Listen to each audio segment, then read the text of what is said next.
Come on, serious suggestions, please. I'm not trying to write a thriller here. It's supposed to be an essay, you understand? An essay. That means facts and logic.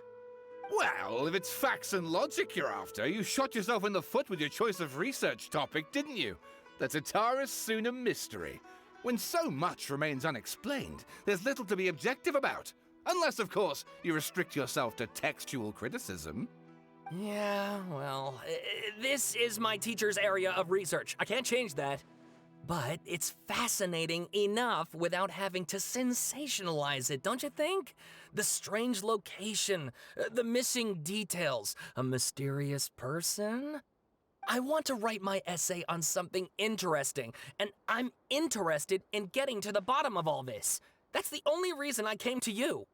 Yes, you came to me, so all the more reason to take my advice. The fact is, it's the dramatization that will make people want to read it. There's no getting around that.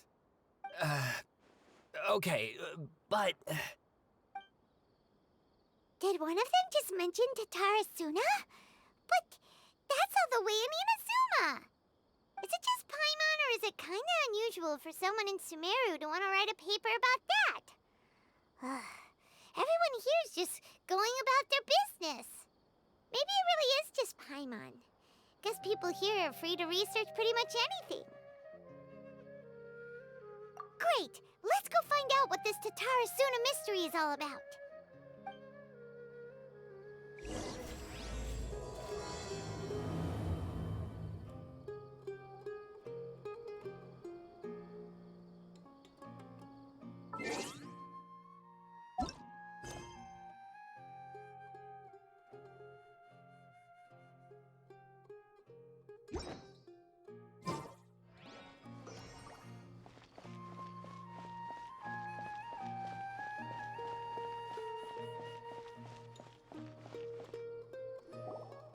Alright, I guess I'll go with my textual criticism and your editorial direction for the first draft. I have a feeling that the missing Kabuki Mono will end up being the main focus of this paper. If only we knew where to find that traveler. From what they say about her, this seems like the kind of thing she'd know about.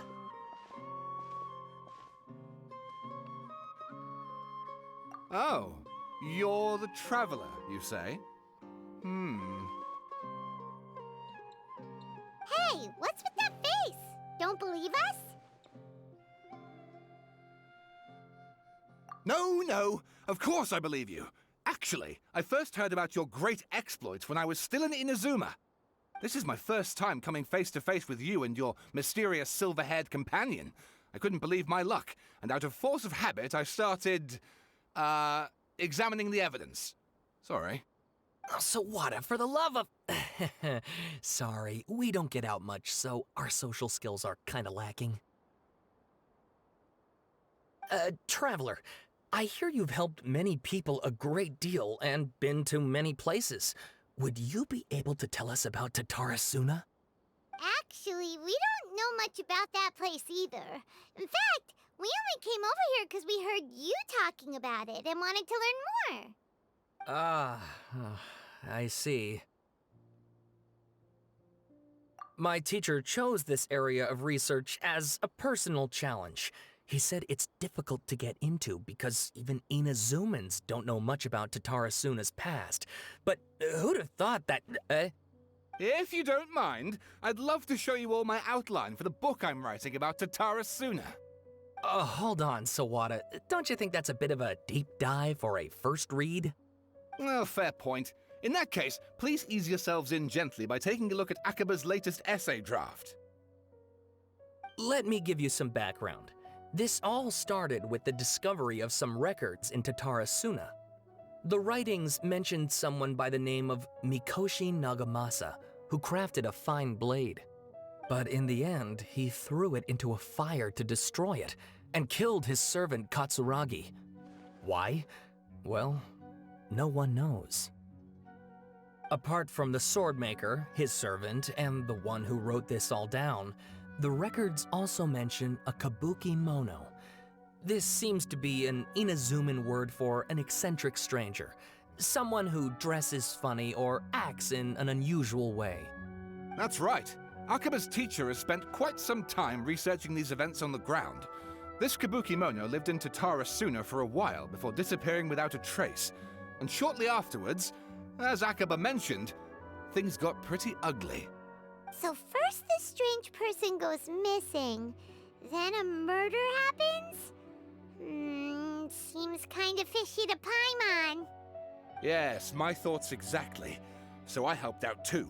I asked everyone I could think of if they knew anything about what happened back then. And wow! Did I get lucky! Stop shouting! This part's important. I just wanted to make it stand out. It just so happens that a friend of mine works at the Government Records Office. He looked into it for me, and I can now confirm that all the aforementioned individuals did, in fact, live in Inazuma over 400 years ago. Even back then, Tatarasuna was already at the center of Inazuma's smelting industry. The man in charge was a government official named Niwa. Curiously enough, it seems like he went missing too.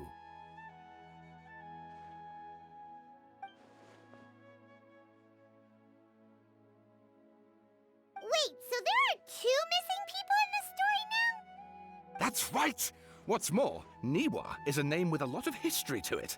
Have you ever heard of the great swordsmith clans of Inazuma? Oh, the swordsmiths? Yeah, like Ishin art and so on? Wow, yes. You really know your stuff. That makes things easier. So basically, this Niwa was a distant relative of the Kaedahara clan, the last practitioners of Ishin art. Something then seems to have happened in the Kaedahara clan, leading to their downfall.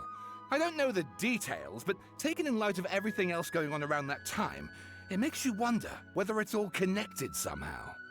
The Kaedahara clan? Sawada, you left out the biggest detail of all. Oh, yes, of course. How could I forget? Brace your minds, ladies and gents, for they are about to be blown. Or maybe you won't believe your ears. I wouldn't blame you, of course, because in all my years as a writer, this is by far the most. Get to the point, for Pete's sake. According to information acquired by Akaba's teacher, the Kabukimono was not a human, but a puppet. A puppet?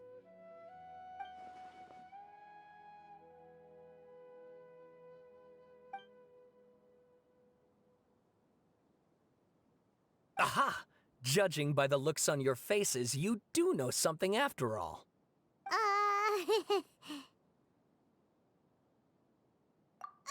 No! Paimon just meant, how creepy. The way you described it makes it sound like a ghost story.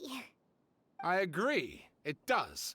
But considering that non-human races in Inazuma are by no means uncommon, spooky events are to be expected. And that's exactly what my book is about. Please, take a look.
Oh, and please read my essay draft as well.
Sawada was encouraging me to follow his more creative approach, but I think essays should be grounded in facts. I don't think explaining everything away with mysterious forces will cut it. Oh, how about if I plug the holes in Sawada's narrative with political intrigue? Like, I could put a turf war between rival factions at the center of the whole series of events. Wait, you're allowed to just make stuff up? Pretty sure you've gone from essay to guessay there. Akaba, look. Your teacher has researched this extensively. I've reached out to everyone I could think of. Whatever information we have now is all that there is to know. This is as much detail as you're ever going to get. Besides, if there really was a political power struggle going on at anything like the level you seem to be suggesting, what hope would we ever have of finding out the truth? Good point. Okay, back to the drawing board, I guess. Give me some time.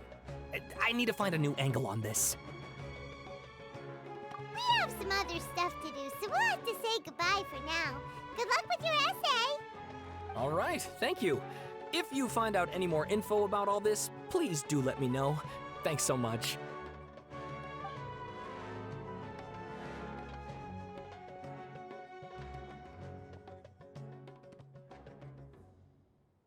Hey, so that thing they were talking about, it has to do with the Balladeer, doesn't it? Okay, then even if we did know something about it, we probably couldn't share it with them, huh? After all, we kicked his butt and got him locked up. Information about people like that is usually super confidential, isn't it? If you ask Paimon, Akaba should just pick a different topic. There must be as many essay topics as there are trees in the forest. There's no point in...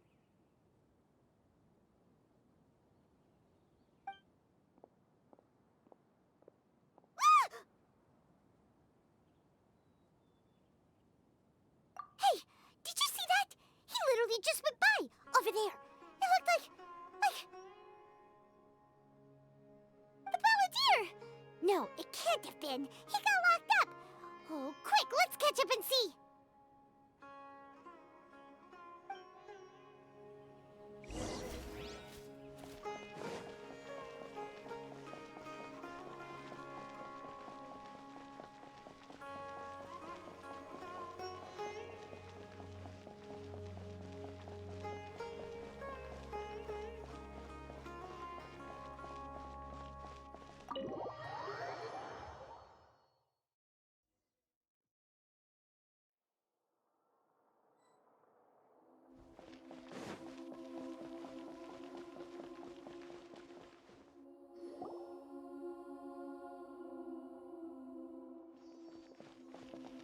Traveler, Paimon, there you are. Nahida! Bad news. We just saw the Balladeer strolling around in public. Did he escape or... Ah! It's him! Sure enough, you're here. Hey! What are you doing in the sanctuary of Surasthana? Aren't you supposed to be locked up? I know you must have a lot of questions. Please, allow me to explain. It was my idea to set the Balladeer free. We made a deal, and he's gonna do some investigation in Irminsul for me. A deal? Huh. You sure you trust this guy? What did you expect? Why do you think Sumeru would keep me around otherwise? Or maybe killing me is all you can think about. But if that's the case, why haven't you done it already? Don't flatter yourself. It was... Nahida said there's still some mysteries in you to figure out. Ah, so if it were up to you, you'd finish the job? Guess I had you all wrong. There I was thinking you were just getting cold feet. Well, that escalated quickly. Not a good start. Could I ask you all to please calm down? But Paimon's worried about you, Nahida. Don't let him trick you. It's not every day you see people questioning the God of Wisdom's judgment. Just when you think you've seen it all. Don't you dare try to drive a wedge between us! As long as the terms are reasonable, I don't think there's a problem in making a deal. even with the Balladeer. Well, I for one have no reason to doubt you, considering you even struck a deal with the doctor. Yes, one in which I gained valuable information. You'll come to understand more about that in the fullness of time. The Balladeer's power was all but completely spent after your battle. He's no longer strong enough to be a strategic threat to us. That puts him in quite a precarious position. Plus, he's a former Harbinger with knowledge of many of the Fatui's sensitive secrets. Being stuck here in Sumeru could make him a sitting duck, depending on how the Fatui plan to respond. Wait a second. Former? You mean he's not a Harbinger anymore? I take no pleasure in saying this, but it seems as if the doctor had no intention of welcoming back a loser, so... Sometimes it's you using them, other times it's them using you. Most human relationships are this way. Certainly all the stable ones are. That's how it was between me and the Fatui, and also between each of the Harbingers. So as long as you have some value to offer, nobody will ever abandon you. But after recent events, even I have to admit that I'm not worth quite what I used to be. Well, if the Fatui are gonna reevaluate my utility, I need to have a backup plan for myself. As we discussed, I don't like causing harm to living beings, and you said you need protection. So, why not join forces with us? I think these two have made their objection to that idea fairly clear, don't you? And they're your friends, so I guess you'll be siding with them. Yeah, obviously! Nahida, don't listen to him! Then let's put that discussion to the side for now. We still have time. Today can be a trial run. Where we go from here will depend on how well we manage to cooperate today. All right, then I'll do what we agreed. Good. Go now, and keep in touch. Nahida, are you serious about this? Yes. I have my reasons for this decision. In fact, I'm largely doing it for your benefit. Yes. As I told you once before, there's information about your twin in Irminsul. Oh, yeah. Actually, that's the whole reason we came to see you today. So, you have an update on that? Mm-hmm. You may remember me mentioning that the Fatui had not included your twin's details in the Descender category. This is an extremely important point. It's possible that the Fatui have other information that even I don't know about.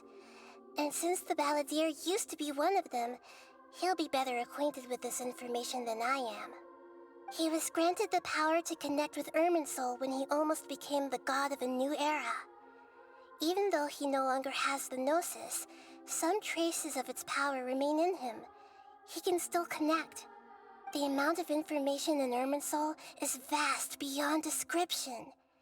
Sifting through all of it without knowing what to look for would take too long, even for me. So I asked the Balladeer to search in Irminsul for any information about the Descenders. He's more familiar with this kind of information, and should be able to find it more quickly.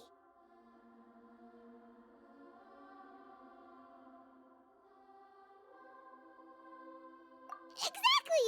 Or what if... Paimon just doesn't trust him! He's treated us as enemies every time we've run into him! I understand. But sometimes, everything is dictated by which side you're on. How things will go in the future depends on what information he brings back. And Traveler, I know what your heart desires most of all. Our minds have connected several times before. There is a corner of your heart reserved for an intense longing. A feeling of being all alone in the dark, searching for the one candle whose light still burns. As Sumeru's deity, it is my responsibility to be on guard against the Balladeer. But as someone who counts you as a friend, I want to do something for you. If this deal with the Balladeer can give you the answers you've been longing to find, then it's worth it. It's my pleasure, really. You're Sumeru's hero. You've more than earned it. Paimon's still worried about this idea. Is there anything we can do to help? I was going to contact you about that, but then you suddenly showed up on your own accord. Seems like we have a telepathic connection. In fact, I was going to ask you to supervise the Balladeer on my behalf while he carries out the task I assigned. Even though he only has a fraction of his full power left, that's still a fraction of a former Harbinger. If you could accompany him, it would put my mind at ease. Of course, I'll be there to help guide you through Irminsul from the outside.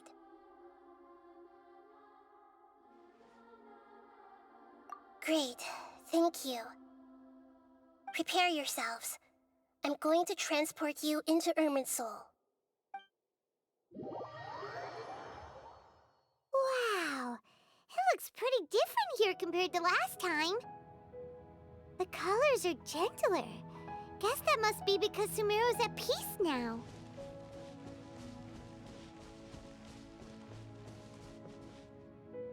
Look at that. Hot on my heels. You know, you didn't have to cut your catch-up short just to keep me company. Oh, but I guess you panicked when you realized that I might enter Irminsul ahead of you. Shut your beak, jailbird! No way a prisoner gets to be so smug! I understand that prisoners have to put up with harassment from the guards, but right now, I'm on temporary release, so maybe you should think about backing off a little. Sounds like a successful rendezvous. I need to be quite clear about something. In a few moments, you'll be entering into the innermost region of Irminsul.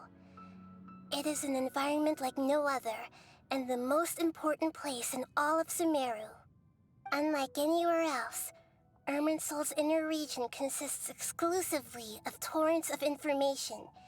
You must put aside your differences and be extremely careful as you navigate your way through. I know there are many grievances between you, on both sides, but it is essential that you remain calm after entry. This is as much for your own safety as anything else. Fine. Let's call it truce. But only until this mission's over. Let's cut each other a little slack, shall we? We are gonna be traveling together after all. Per my agreement with Lesser Lord Kusanali, I'll be at the front. It's my job to lead the way and get rid of any obstacles in our path. All you have to do is keep your pretty eyes open and try not to fall behind. You sure are confident. Paimon will give you that. You make it sound like you're even more experienced at adventuring than us. If there are no further objections, I suggest we get going. Or did you need some time to mentally prepare yourselves? Ew! Ugh, the snark on this guy. It's unbearable.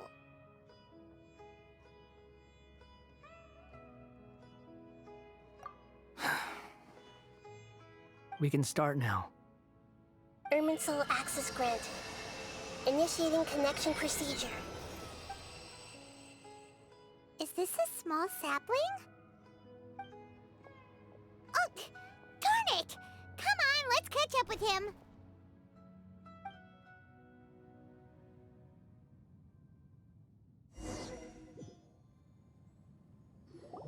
Wow. So this is the inside of Irminsul. Ooh. Paimon's never seen anything like this. And it feels like a sacred place. Irminsul is closely intertwined with the entirety of Teyvat. Every bit of information flowing here means something. Pick your jaws up off the floor. It's time to go. Why is it that Paimon just wants to do the opposite of everything he says? Lesser Lord Kusanali, we will now proceed to the heart of Irminsul. Can you still sense where the heart of Irminsul is? Yes. Permission to begin searching for information there? Permission granted. Go ahead. Let's go. Stay close. Don't go running off. Hey, so say we did go running off in here. What would happen? What are you smirking at? I was just imagining the look on your travel companion's face if you went and got lost. Anything's possible in here. You can't rule anything out. So if you want to stay safe, your best option is to stick close to me.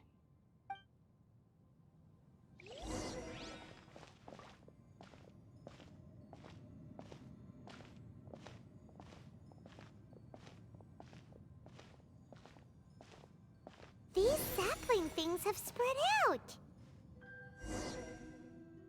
Those are all packets of information from inside Irminsul. Be careful not to touch them.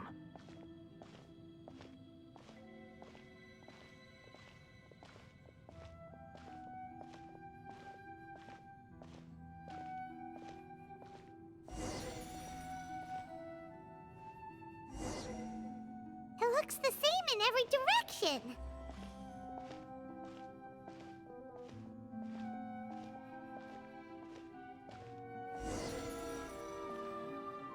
No wonder he mentioned about getting lost. Huh. What do you know? He was actually telling the truth. Is he mocking me again? What is it this time?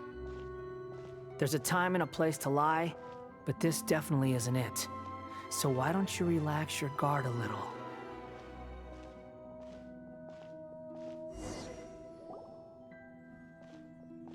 We're here. What a huge tree!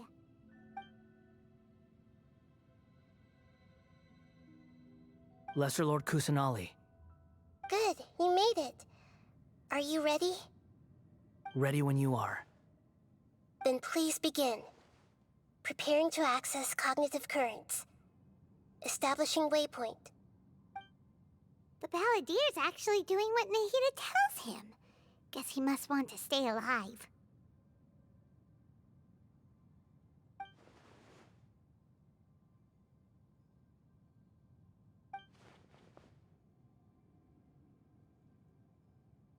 The rest is up to you.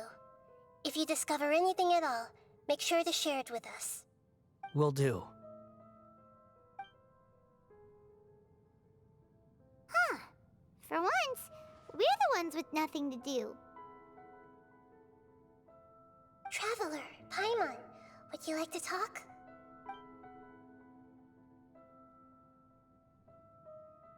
Yes, I've also invited Paimon to join.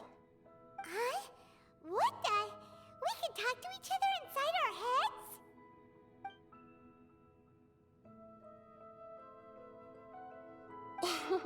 That's part of it. Plus, we're all friends. There's nothing wrong with us talking like this once in a while. Paimon's never tried this before. This is great! So, Paimon's been wanting to ask you something. Don't you think the Balladier's a bit of a walking contradiction? He's always talking back, but he seems to listen to what you say.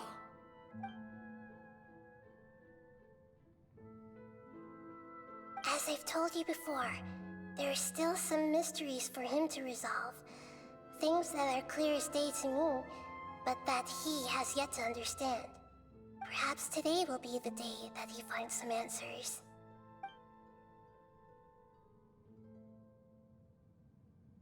Well done.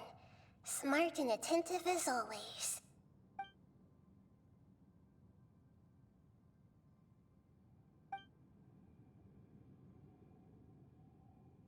So, you made contact with that part of his mind.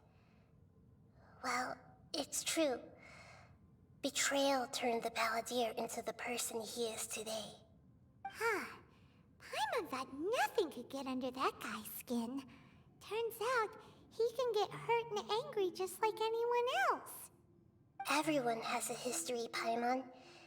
Even if you're a puppet created by the Electro Archon. Speaking of puppets, we ran into two people at the Academia today talking about an essay. Turns out their topic was about the Tatarasuna incident. Nahida, do you know anything about that? If you mean the mysterious events, the Kabuki Mono and so on, yes. I know about all of that. Really? Because from what they were saying, It sounded like lots of Tatarasuna's history is still unexplained, and most of the information we have now is just from people filling the gaps with their imagination. At least that's what they thought. Oh? How interesting. Those two managed to deduce quite a lot through guesswork alone. So the Gesse got it right? Well, they guessed right about one thing. Tatarasuna was sabotaged. Must be a riveting conversation you three are having. Funny how all the good ones happen when I'm not involved. What makes you think we're talking to each other? Don't insult me. You're having a private conversation without me. Obviously, I must be the topic of said conversation.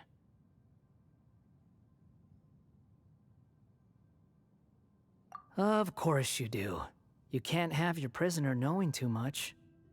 So, have you found anything yet? Still looking. Don't get your hopes up, though. You and your twin come from outside this world. It wouldn't surprise me if there was nothing on either of you in Irminsul at all. Wait, how did you know about that? Did Nahida tell you? It's not like we've never met before. And anyway, you're world famous. It'd be more surprising if I didn't know a few things about you. Right now, we have to keep the peace. I'm not interested in creating more misery for myself. And making cordial conversation is something I can manage. Huh? Wait. This light, it looks similar to those saplings. What could it be? Anonymous data. Hey, don't you forget the agreement! You have to share it with us! Shh. Just wait. Mr. Niwa, are you certain this is worth the risk? We are talking about Tatarasuna's furnace, after all. It may not pay to act rashly. There's no one else who can enter the furnace. It has to be me. Is that so? Well, since you insist. It's...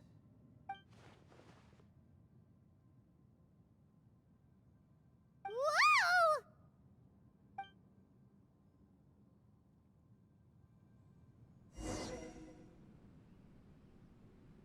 I have been in Tatarasuna for some time now. You have shown me great hospitality, as has Mikoshi Nagamasa, and indeed, everyone else. Under your leadership, Tatarasuna is a warm, welcoming place, like a giant village. People are gainfully employed, their lives have purpose. They are motivated. As I understand, the Raiden Shogun has, in recent years, eliminated much of the evil that plagued Inazuma. As for Tatarasuna, it was originally established as a means of safely disposing crystal marrow. The forging industry with crystal marrow as a raw material has since flourished, giving rise to generations of swordsmiths. Some world-renowned, others unknown, all passing on their legacy. Skills, blood, dreams. Every smith brought into this trade looks to find their purpose between steel and blade. That is why you accepted the proposal brought to you by myself and Akame. Yes, well, were it not for you coming to Inazuma and happening to make Akame's acquaintance, the two of you never would have joined forces. And he would be the first to admit that there's no way he could have revolutionized our forging process like this on his own. At least not on the same timescale. You allowed Akame to take all the credit for a method that you jointly developed. He sold it to me, and now every piece of ore here is smelted using the new technique. Even now, you remain one of Tatarasuna's key consultants, working right here alongside us. I believe it is you, sir, who are truly responsible for the changes in our manufacturing and forging methods. You flatter me. From the outset, I saw much that was commendable in the forging industry of Inazuma, and it has been my great honor to befriend you all. So you say, Escher. But is this really the truth? My good sir, what do you mean? I tried to resist thinking it was all connected. Because I didn't want to speculate. And I didn't want to believe that things could turn out this way. What have we gained from adopting your new technology? Ominous black smoke? Mounting production problems? Worker fatigue and casualties are up and continuing to rise at an alarming rate. And recently, as you well know, someone died because of that strange filth inside the furnace. We've kept the truth from spreading outside, but still, I suspect you understand it better than I do. None of the people who went out to get help have come back.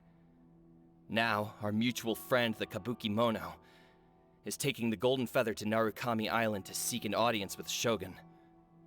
This is our last hope. But that doesn't faze you, does it, Escher? Nothing does. Otherwise, why would you still be standing there with that smile on your face? I'm just surprised that you finally chose to be so sincere. I'm sure you've been harboring these suspicions for quite some time. Mikoshi Nagamasa may have noticed that there was one common denominator among all these events. Namely you, Escher. But Mr. Mikoshi is more cautious than I. He does things by the book. After all, Nagamasa is the adopted son of Mikoshi Torichio, the yokai struck down by the Shogun's own hand. If he truly seeks to redeem his family's honor, an abundance of caution is well advised. You're well informed on the subtleties of his situation for a mechanic all the way from Fontaine. Are you sure you're not a little overqualified? Why, Mr. Niwa, are you suggesting I find a job as a diplomat? Sadly, I am so very attached to my craft. Enough, Escher. I'm here because an evil force is raging inside the furnace. And someone needs to take your new device inside the high-risk zone so we can absorb it and put an end to the problem. I'm in charge here. And I'm about to take some responsibility and head inside. Probably to my death. But what about you? What are you still doing here? Judging from the look in your eyes, you don't seem to trust me. Drop the act! We're past that now. Whoever you are, it looks like your plan to destroy Tatarasuna has worked. I just want to know what you're still doing here. What's left? Don't you have all your answers by now? Honestly, I'm just waiting for the right moment. A moment like this, where you finish talking and I stop you from entering the furnace. You...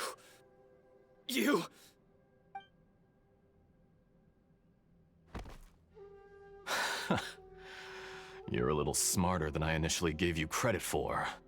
I thought I'd disguised myself exceptionally well, at least for the first few days. But to my surprise, you had your people look into my background right from the start. It's a long journey from Inazuma to Fontaine, but that didn't stop them. Eventually, they managed to confirm that Escher was an alias, and that I was not from Fontaine at all. And yet, despite all of that, you still fail to realize my true identity, and what I seek in Tatarasuna. Did you really think you would be able to see through my plan? If you kill me, there's no one who can get inside the furnace. So you're really going to destroy this place? Is that it?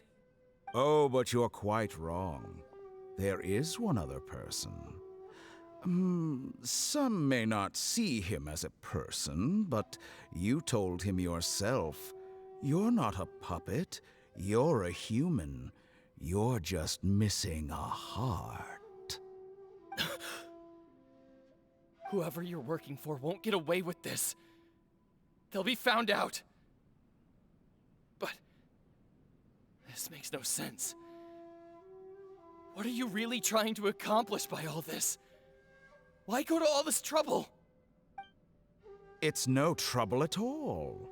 Patience is a virtue which I have in abundance.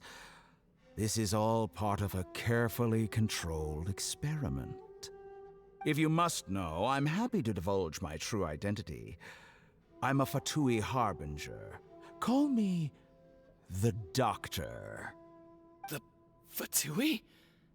Who? What do you want? Just to create a minor inconvenience for your nation. That's it?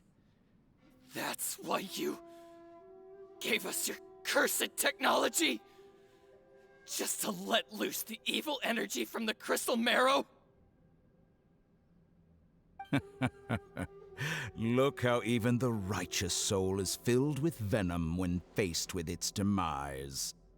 My device functions precisely as you say.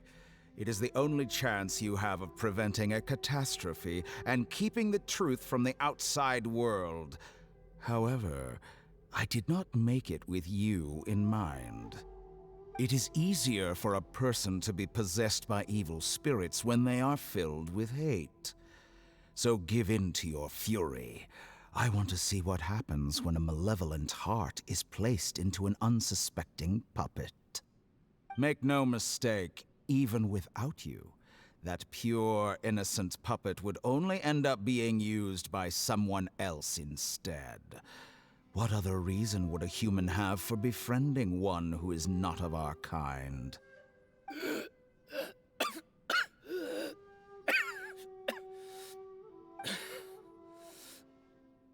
If you give him my heart, tell him that both Nagamasa and I see him as one of us.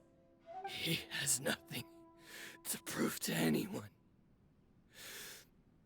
Because not everyone just wants to use other people. The only ones who think like that are people like you. What a beautiful way to see the world. It almost makes me feel a little guilty. Then out of respect for you, I shall redefine myself. Think of me as a monster or a demon, if you wish. At least this way your death is not a consequence of your own folly turning you into an easy target.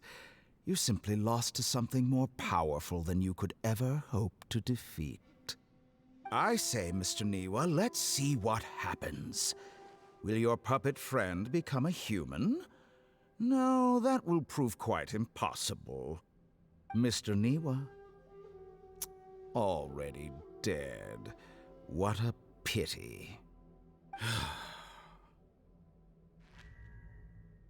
Jester, I have completed the task you gave me. Creating a gap and infiltrating Inazuma's inner workings. What fun it was. I'd like to introduce a puppet to you. If he proves useful, let's make him our newest comrade. And if not, let's turn him to dust.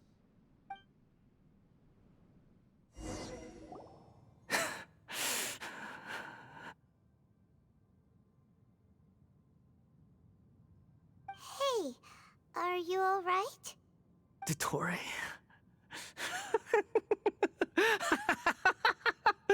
Dottore!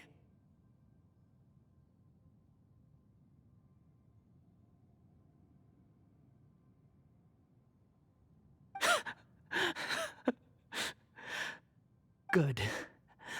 Good. Was that the doctor? Did he turn into a mechanic from Fontaine? But why did we see things from his perspective? When I touched the doctor to confirm whether he'd eliminated all his segments, I read this memory in his mind. You have to admit, it must be the truth. Maybe so, but it means nothing. Does it? But this memory shows that Niwa didn't betray you. He never meant for you to be the one to take the device into the furnace. You know very well what that means. Even more so than I.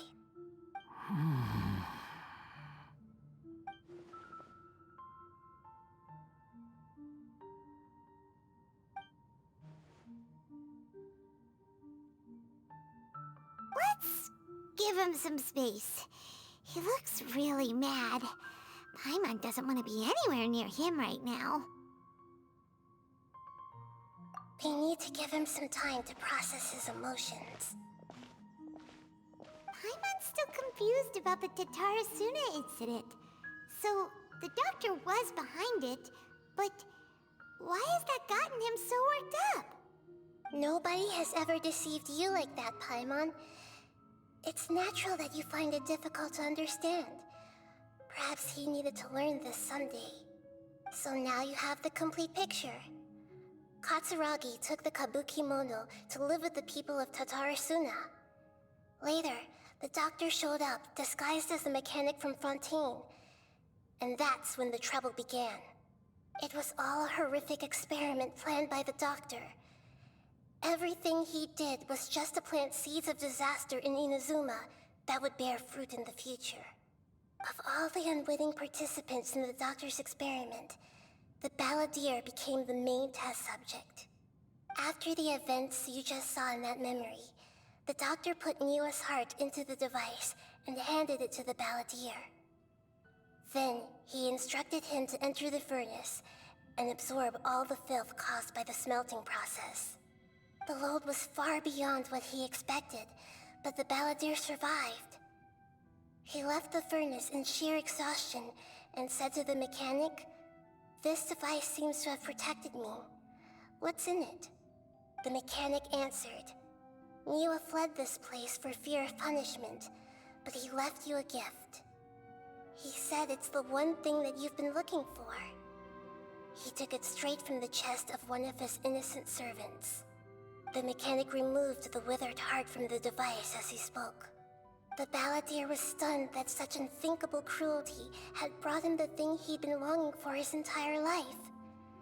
A heart acquired through cold-blooded murder is a cursed thing, but it had protected him from the filth. He thought Niwa had completely betrayed him, and yet this very betrayal had ensured his survival. Overwhelmed with anger and sorrow, the Balladeer threw the heart to the ground and left Tatarasuna without looking back. Holy moly. So the doctor killed an innocent man and pinned everything on the victim? That's terrible.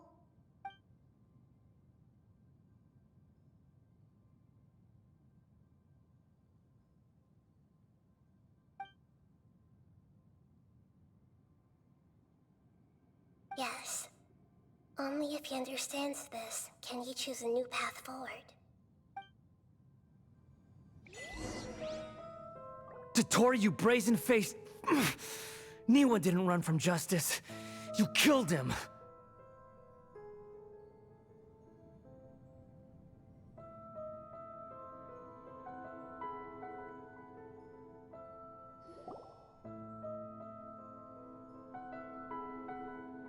Shall we see how he's doing?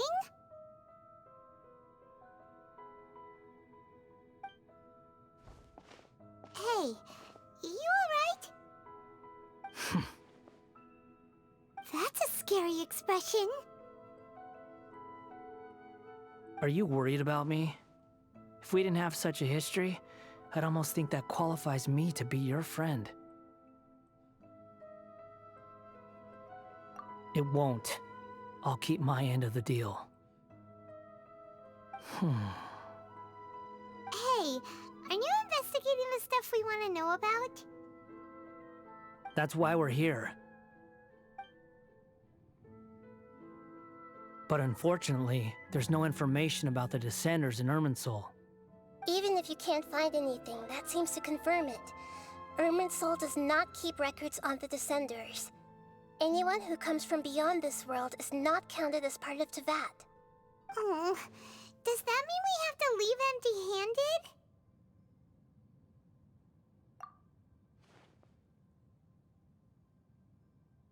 Don't thank me just yet. You look look really upset.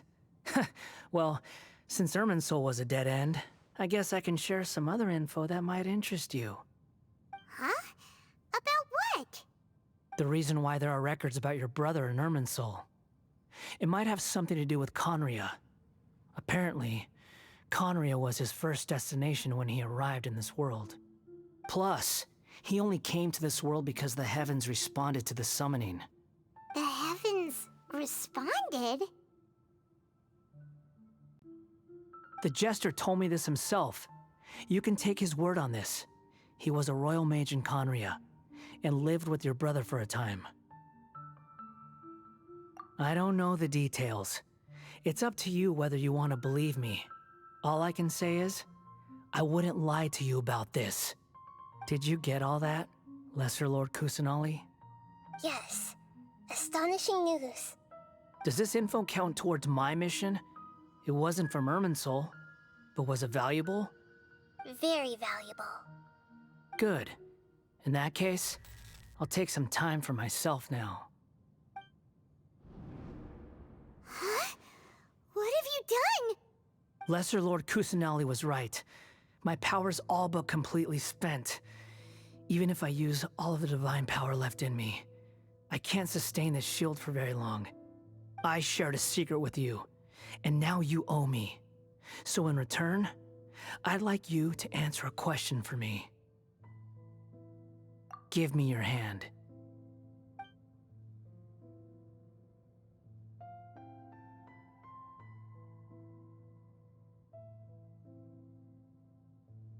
Can you hear my voice inside your head?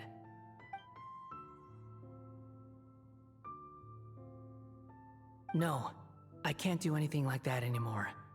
At most, all I can do is exchange a few words with you.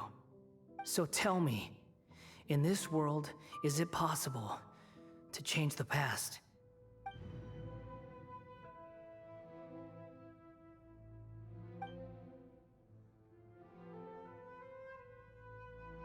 Done. Huh? What the? What happened? Paimon only saw you hold hands for a second. Nothing. I was just thanking her for helping me.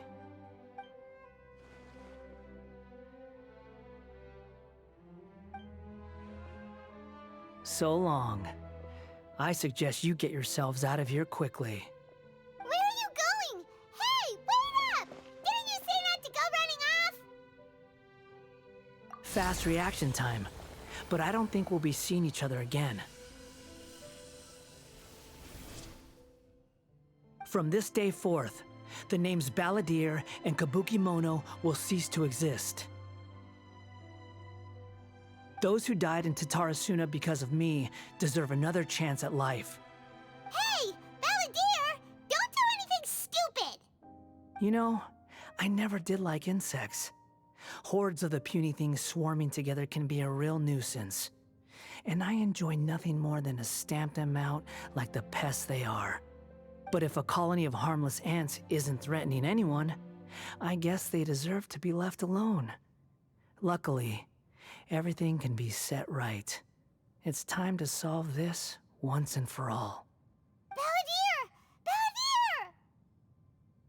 Uh-oh, he disappeared. Come on, we gotta find him somehow.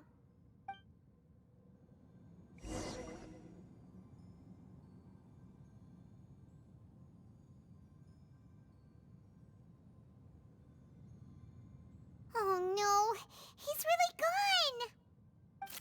Oh, can you hear me? Nahida! Traveler, Paimon, Balladeer, what happened just now? I was suddenly cut off by some kind of power. It was the Balladeer's fault. He shut you out. I didn't think he'd be capable of something like that with so little power left. Did he keep some of his power hidden when he was defeated? Or did he achieve something beyond his abilities, and it took everything he had? Where the heck did he go? Ugh, it's all our fault.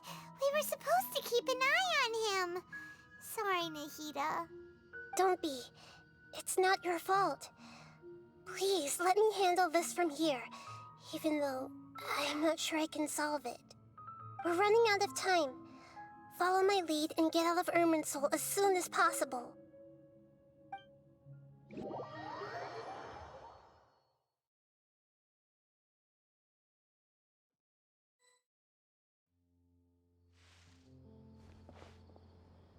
We're out!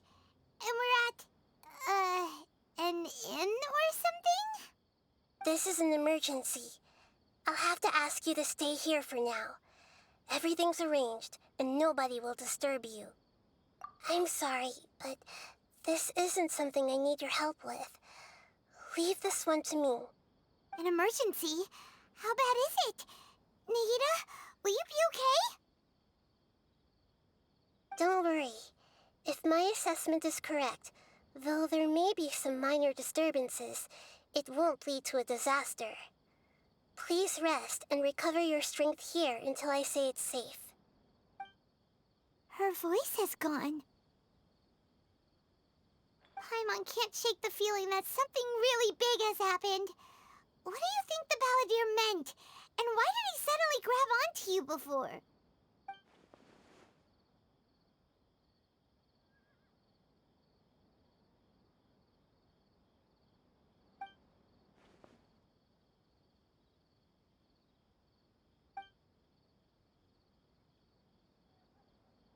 He wants to change the past? But surely that's impossible!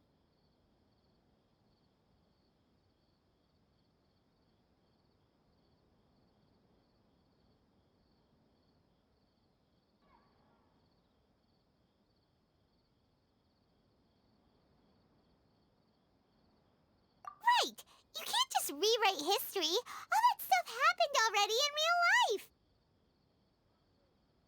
It's like, imagine Paimon drank all the water in this inn. Even if no one was there to see it, Paimon would sure as heck remember drinking it. So, why does Paimon still have a bad feeling about this? Paimon can't help but feel scared about what he might do. Oh, Paimon's so confused. Huh? Ah!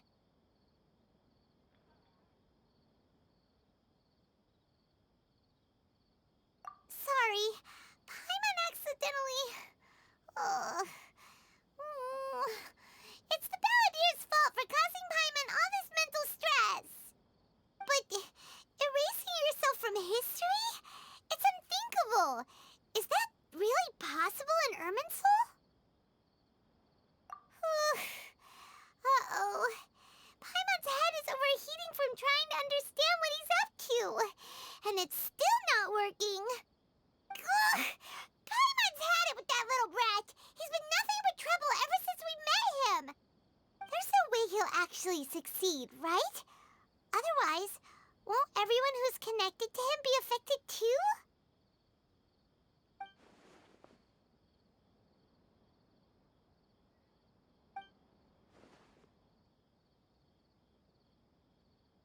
There's nothing we can do about it at this point.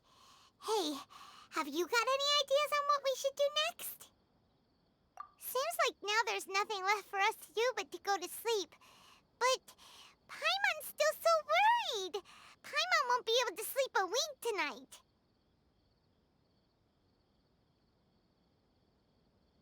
So, how about,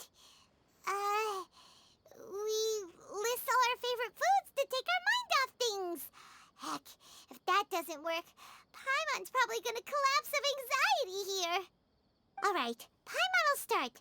First dish. Munstack grilled fish. Oh, and chicken mushroom skewers. Tea break pancakes, cream stew, sauteed matsutake, and Dragon chili chicken, almond tofu, satisfying salad. Oh, also Adeptus Temptation, golden shrimp balls, triple layered consomme, lotus seed and bird egg soup, and...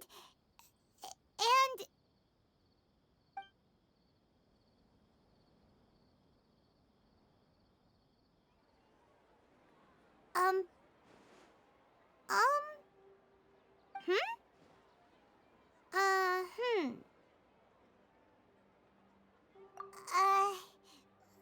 What do we... What was Paimon supposed to be doing just now? Paimon was, talking? Huh. Paimon suddenly can't remember what she was talking about. What was it again? The Balladeer? Is that a food too? Huh. Weird name, though.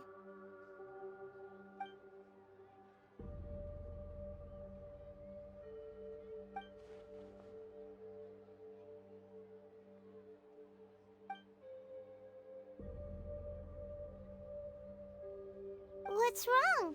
Your eyes are like saucers. Was it something Paimon said? So, the Balladeer. Is that someone's name? 'Cause it sounds like a nickname or something.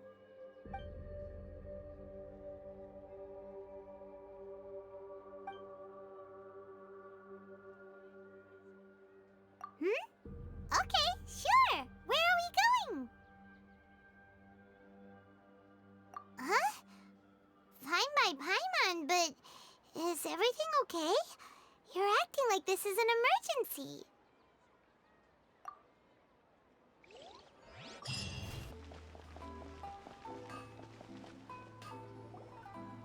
We've made it to Amanoma Smithy. Ah, it's been a while. Of course. Go ahead.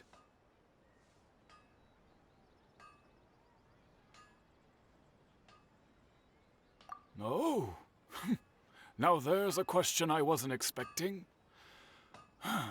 Very well. I'll tell you what I know once more. The once renowned Raiden Gokuden, comprised of 5 branches. Amenoma, Futsu, Ishin, Hyakume, and Senju. The art of forging practiced by these 5 clans was first taught to them personally by the almighty Shogun.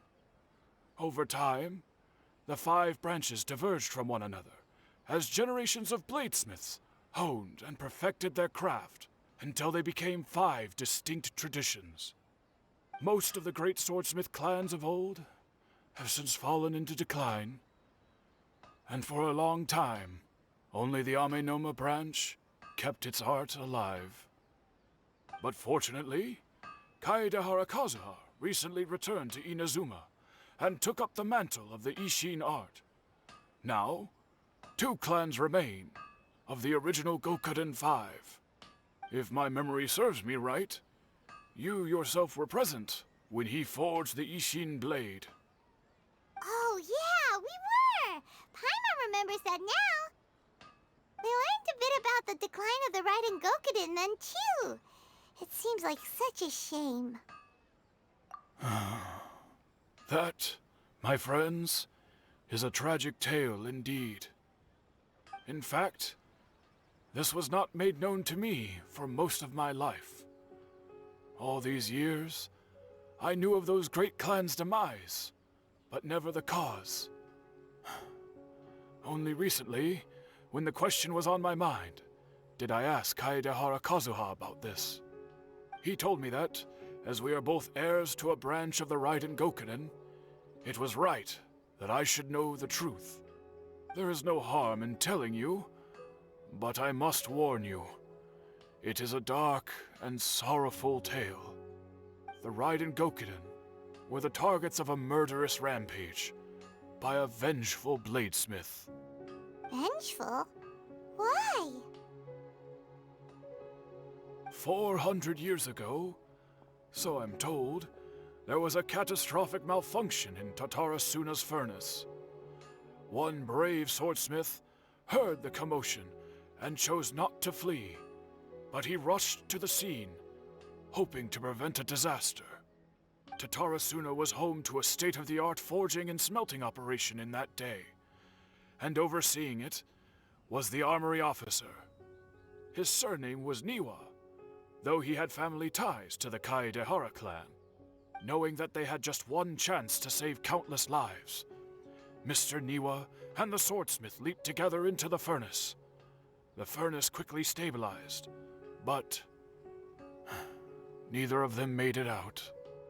The smith's death, though heroic, dealt a devastating blow to his family's fortunes. His orphaned son was left to fend for himself, and grew up deeply resentful at the world. In his heart, the whole of Inazuma was culpable in his tragedy. He hated the almighty shogun for her apparent indifference towards his father's death, and he hated everyone who had done nothing to try and save him.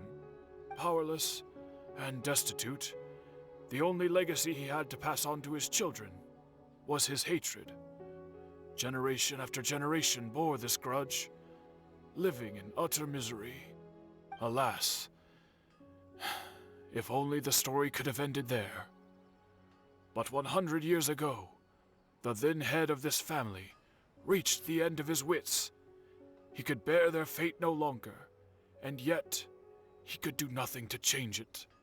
Finally, he made a drastic decision to take revenge on the Raiden Gokuden. In doing so, he sought to vent his pent-up anger and shake the very foundations of Inazuma's forging industry. In his fury, he murdered indiscriminately, killing even bladesmiths from the Hyakume clan which he belonged to. His goal was absolute, the devastation of all of the Raiden Gokuden. But when he came to the Kaedehara and Kamisato clans, his killing spree came to an abrupt end. He failed to catch them unawares. They fought back fiercely, and they did not spare his life. That is why the Kaedehara clan and their Ishin art survived that day. I suppose they were the lucky ones, under the dire circumstances.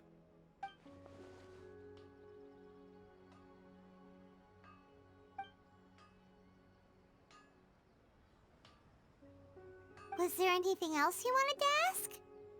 Kazuha? Why, yes. Just yesterday, in fact. We spoke for a while over some tea. He seemed well.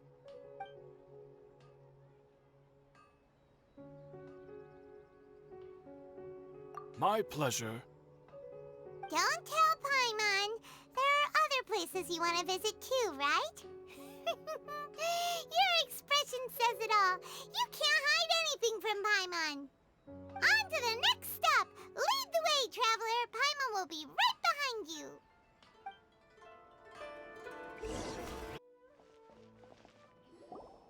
We're here! This is the Yashiro Commission's headquarters, so... Traveler, it's been a while. If you're looking for the Commissioner and Miss Kamisato, I'm afraid your timing is unfortunate. They're not here right now. Are they out on business? The Commissioner is out on business, and Miss Kamisato is standing in for some meetings in the Commissioner's place. If it's urgent, you're welcome to wait inside until they get back. What do you think? Shall we go in?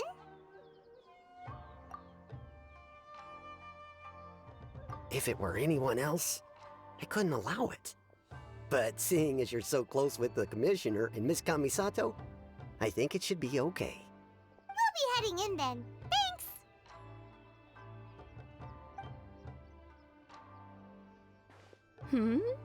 Hello, dears. Is there something you want to say? Of course, traveler. Yes, I know who you are. Miss Kamisato has told me about you. What would you like to know? Oh, they're both very well indeed. Lately, Miss Kamisato has been rather busy attending all kinds of meetings and occasionally paying visits to some local organizations on the Commissioner's behalf. As for the Commissioner himself, well, you know, busy as ever. That much hasn't changed. Although he does seem to be in a rather good mood these days. So pretty much business on the Yashiro Commission, huh? Very much so.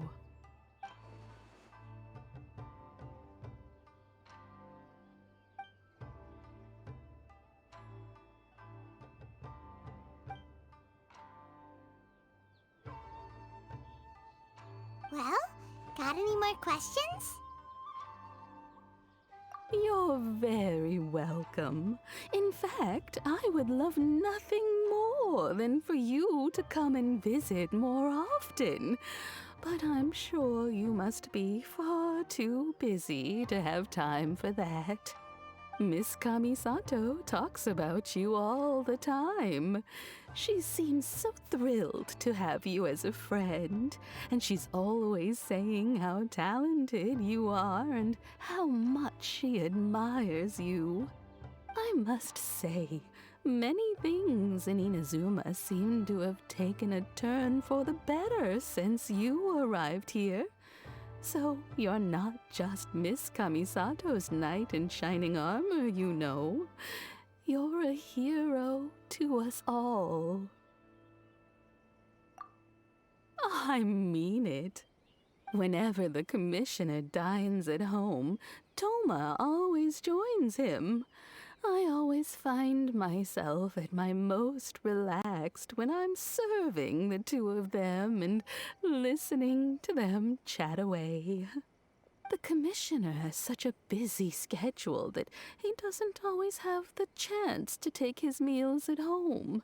But given the opportunity, he always prefers to dine here.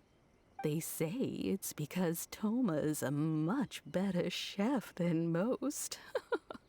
Oh, the commissioner is so fond of home comforts. They get to talking about you sometimes too, you know. Always with a very fond tone. The way one would talk about dear old friends around whom one can truly be themselves. Miss Kamisato occasionally joins them as well. Whenever the whole family gets together and they start talking about people they've met and experiences they've had, you always get a mention. It's been many years now since the late Mr. and Mrs. Kamisato passed away. Much has happened in the Kamisato clan in that time. As someone who is old and gray enough to have watched their son and daughter grow up, it makes me so happy to see them meet a dependable friend whose company they enjoy so much. So, in the future, if you ever do have the time, please know you are always very welcome at the Yashiro Commission headquarters. There will always be at least one old lady who would be delighted to have the pleasure of your company. Wonderful. Thank you. Paimon likes it here too. Also, you were saying something about the food here being really great. Paimon's itching to try it. We may just have to invite ourselves around for dinner sometime. Paimon meant we should come pay a visit again real soon. Ideally around dinner time. Of course. You're always welcome. Alright, goodbye for now. Where are we going next? Great! Goodbye, ma'am! Don't worry, we'll see ourselves out. All right, then. Take care now. Hope to see you soon. Oh, are you two leaving already? Yep, everything's taken care of now. Don't worry. Very well. Safe travels. Goodbye. Well, here we are. But what are we looking for? Something or someone? Do my eyes deceive me, or is that the Traveler and Paimon? Xavier, what are you doing here? I was in the general area, and now I'm in this specific area. There, that's me. So what about you two? We have some questions and thought you might be able to help.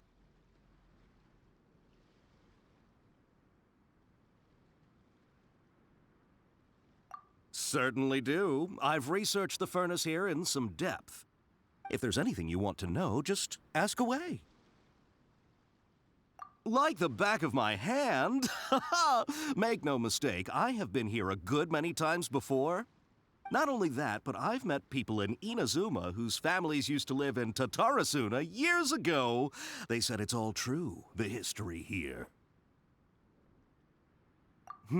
Oh, well, it's a long story, don't you know? The tale of Tatarasuna starts a long time ago. I'm told that its history is one of the most foremost forging and smelting operations in the nation, goes back around 1,000 years. Still, the furnace has had a couple of serious maintenance issues along the way. A couple? When exactly? One was just in the last few years, the other was several hundred years ago. A fun fact, I'm not the first Fontaine tech guy to come and work on it either. There was a guy back then too. They say he was a mechanic who consulted on a technology upgrade. It seems like the technological collaboration between our two nations goes back a long way. How about that?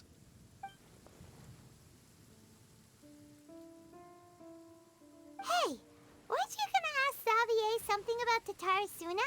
Come on, ask already. Oh, I didn't realize you two were here for a history lesson. Me neither. Paimon doesn't know what's gotten into this one today. Feels like we've been preparing for a history exam or something. What brought this on? Did you just wake up today with a sudden burning desire for historical knowledge? Sure, go ahead. A kabuki mono? No, I can't say that I have. I do know the word, Inazuman for those eccentric types who always go around dressed to the nines. Just the sort of person that I'd like to meet, actually. But sadly, I've never had the pleasure, nor have I come across anything to do with a kabuki mono where Tatarasuna is concerned.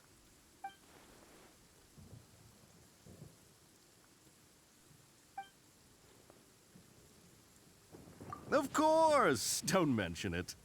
Oh, we're leaving? Okay, bye, Xavier. Oh, you're most welcome. More than happy to help.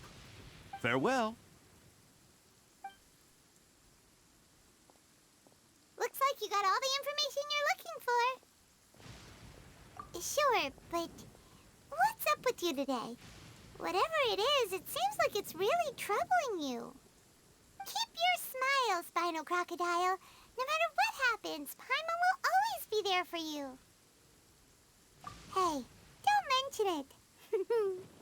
All right, let's head off and go meet Nahida.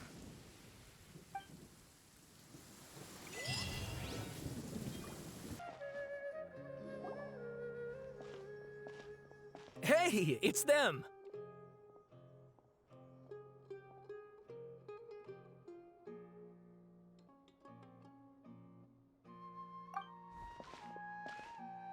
Akaba, Sawada, you're still here?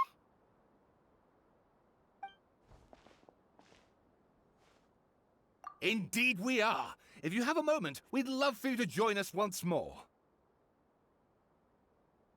We have time. What do you want to talk to us about? It's the same topic we discussed last time. Obviously.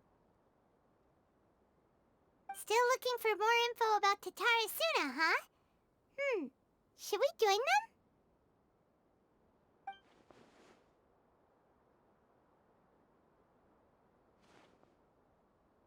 Unfortunately, we haven't made any real progress.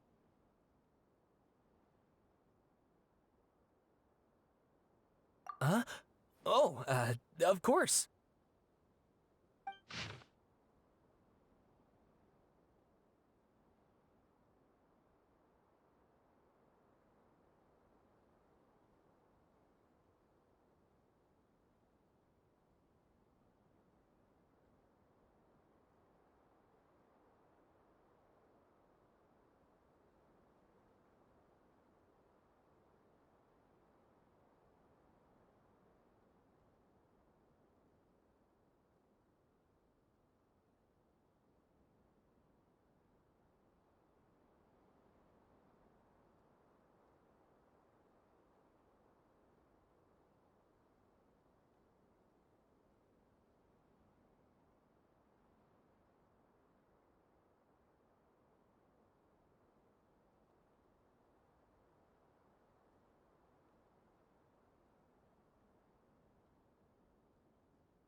I presume you'll want to read mine as well.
Well, what do you think?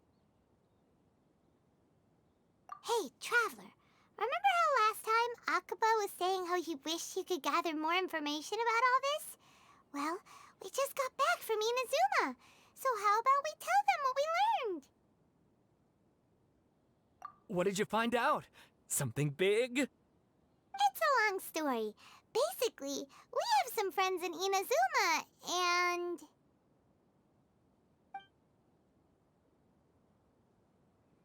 Wow, so many new details. Thank you so much for sharing that with us. Well, well. So it all comes down to one man's desire for revenge. Huh. You heard this from a member of the Amanoma clan, you say? Then I guess it must be true. Ugh. So there's no ghost story here after all. This new information actually lends further credence to my hypothesis. Evidently, swordsmiths were seen as having an incredibly prestigious role in society those days, to the extent that harming them was conceived of, at least by the perpetrator, as a way of exacting revenge against those in power. Yes, okay, point taken, you were right. But that doesn't mean I can't carry on with my novel. And they're back at it. These guys are really into this. Oh, so sorry. Look at us, prattling on about our projects and ignoring you. Thank you so much for the information. You're welcome. See ya. Keep us in the loop if you find out anything else. Will do.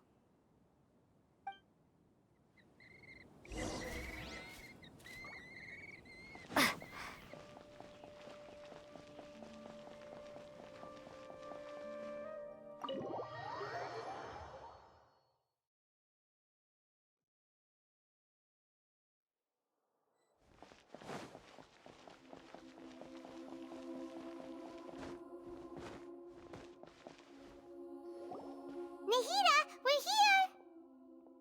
Traveler, Paimon, how have you been? Ugh, where to start? Paimon hasn't had a moment's rest this whole time. That night, we ended up chatting and chatting until suddenly the sun was up. And then she decided she wanted to go to Inazuma. The Balladeer? It sounds like some kind of code name.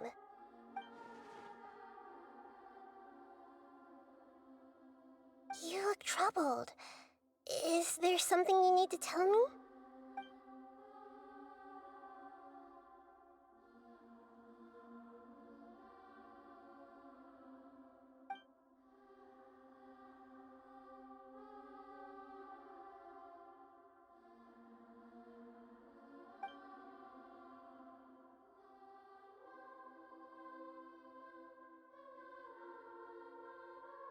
Traveler?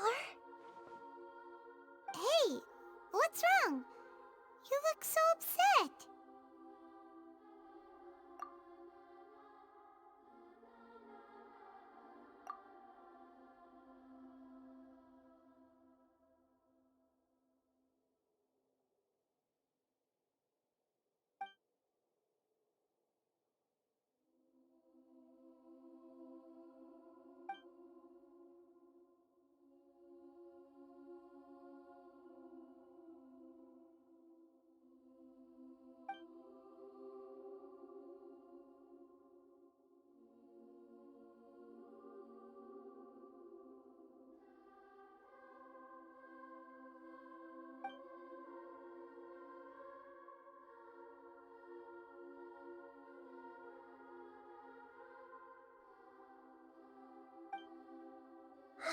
That's quite a story.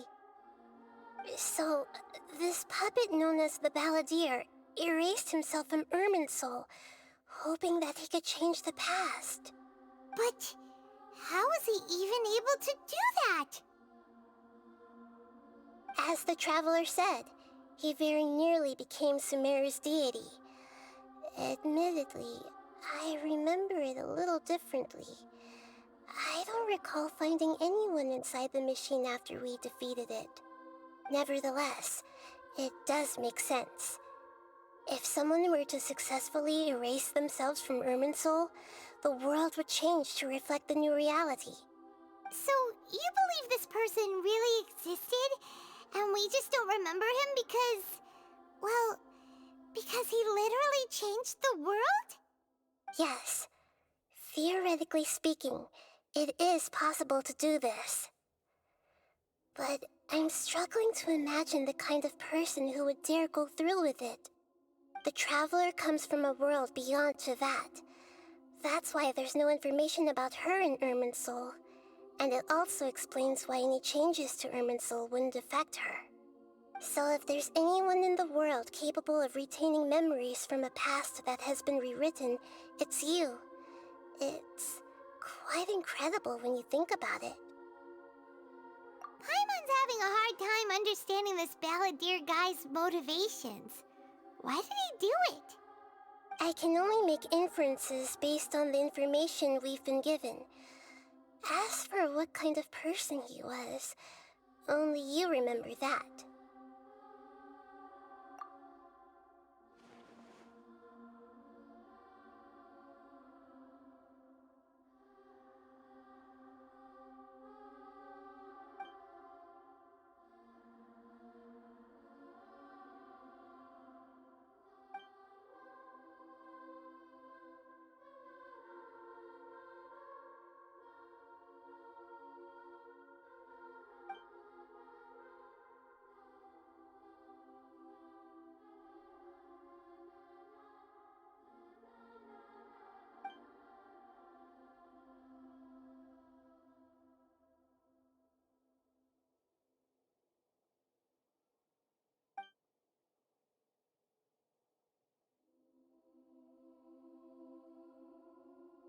Something else worrying you? Something that you can't share?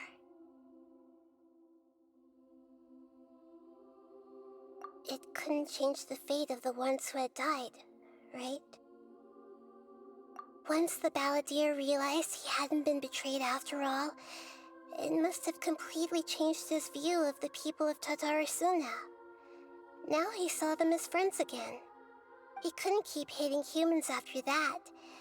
And if he thought there was a chance he could save his old friends, it would be hard not to try. This story makes sense, every part of it. The Balladeer tried to achieve godhood with the doctor's help. He was unsuccessful, but retained the power to connect with Irminsul. That power then enabled him to change what was recorded in Irminsul and erase himself, even though he didn't have much strength left. Yeah, it does make sense, but it still ended in tragedy for his friends. It just feels so hopeless. He gave everything to do this, but it seems like he got nothing in return.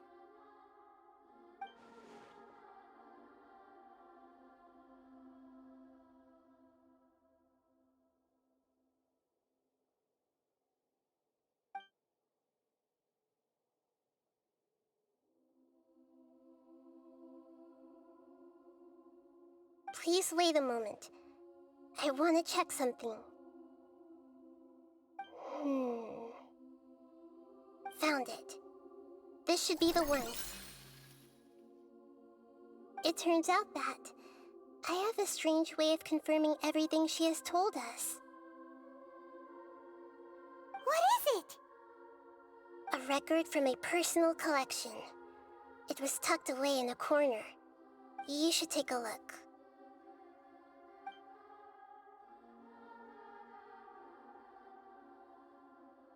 Is this a fairy tale?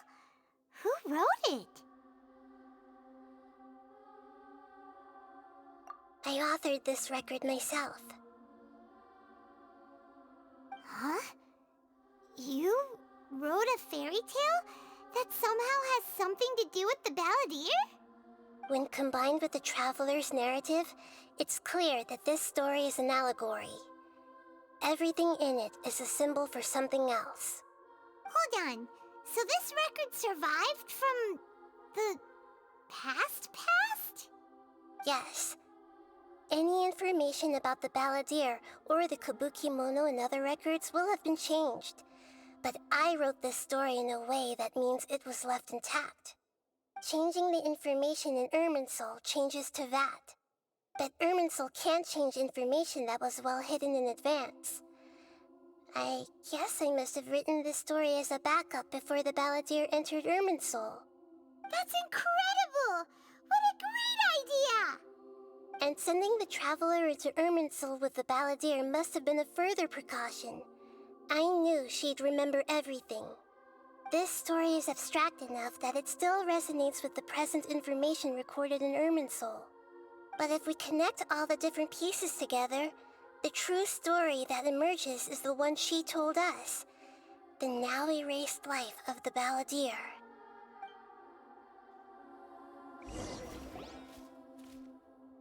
There was once a lone monster draped in fox fur. The monster found a family of foxes, joined them, and they became friends. The monster lived with the family day and night, and everyone treated it as one of their own. Once in a while, the monster would take off its fox fur at night and lament to itself as it gazed at its reflection in the water. I am a monstrosity, yet they are too foolish to see it. I pity them. But the monster soon found solace when another came to live among the foxes who was not their kin. A kitten, carved from the wood of a white tree who had been abandoned by the humans. The kitten too wished to become a fox, but its tail was too slender and it could not grow a coat of richly colored fur. Yet when the other foxes saw this, they spoke words of comfort to the kitten. Even without a tail and fur like ours, you are still one of us. Furious at this happy resolution, the monster lit a fire on the mountain. The terrified animals panicked as the fire spread. The only way to extinguish the flames was to make a sacrifice. A gray fox stood up and addressed the monster. It said, You are the cleverest among us. Surely you can help us find a way to solve this. The monster smiled, led the fox toward the fire, and murdered it. The gray fox's heart was turned into a beautiful drop of water, clear, spotless, and pure. The monster gave the heart of water to the kitten, telling him, "The foxes have decided. You are the one who must be sacrificed. Take this, quench the flames, and die for your fox kin." The fire was extinguished, but the kitten lived. It left that side of the mountain and found a little bird who had a broken wing. The two promised they would spend their whole lives together, but the little bird did not have long left to live. It passed away soon after. After burying the bird, the kitten left the mountain for good. Never again would it cherish a single creature nor a single blade of grass that stood on that mountain. The kitten spent the nights wandering aimlessly, gnashing its teeth at the moon. How it wished to swallow the moon and devour the moonlight. If the world could only return to darkness, then it would finally be peaceful and content. I will become the new moon, the answer to everything. Then, no one will know that there were once birds, foxes, and cats in this world. And no one can know that they were different.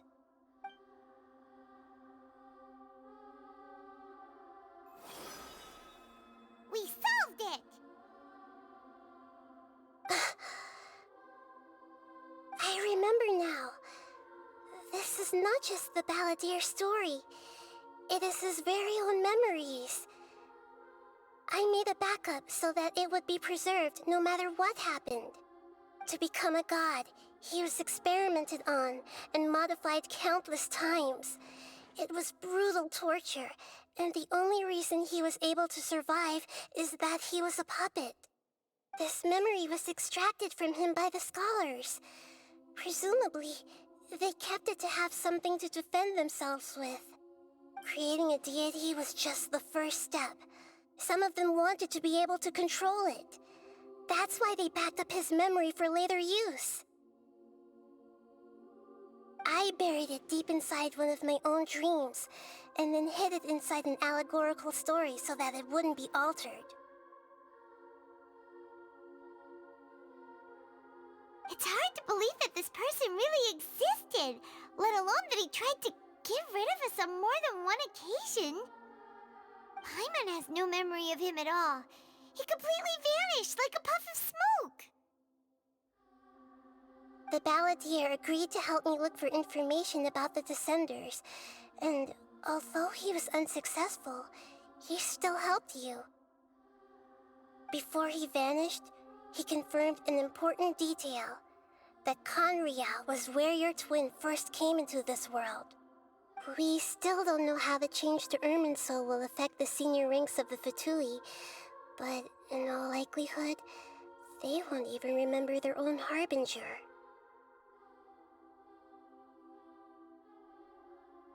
It sounds like Paimon wouldn't like this guy a whole lot if he was still around. But still, Paimon doesn't like the way it all ended that much better. This is why wisdom alone cannot answer all our questions. We look, we see, and we comprehend, but the question still troubles us.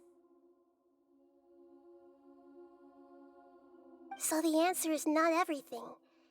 People yearn to find the truth and then conquer the troubles they face. When you give someone the truth, you give them a chance to choose their own destiny. To others looking on, this may seem like a pointless endeavor, but for him, the chance to act on his desire to disappear must have meant a lot. Never forget that even when we walk beneath dark clouds along a road filled with suffering, the light of wisdom is always there, guiding us toward a better destination. And that is what you have been doing all along. Yeah, Nahita's right. Cheer up! How about we go get something to eat? We can pick up this heavy conversation again later. Good idea. Paimon, why don't you take her out for a walk to clear her head? You got it! Come on, Traveler! You need to get out of your head for a while. You'll feel much better after taking a walk. Let's go get a snack from one of the stalls in the Grand Bazaar! That'll be sure to lift our spirits! It must be really tough being the only one who remembers all that, but Paimon's always here to help cheer you up.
What should we eat first?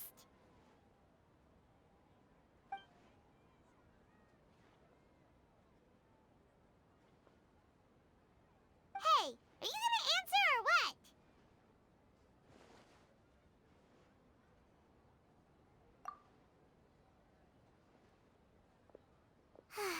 Alright, whatever you want.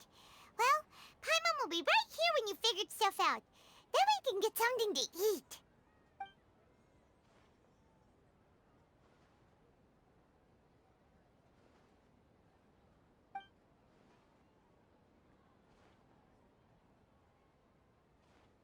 What is it? Have you figured it all out?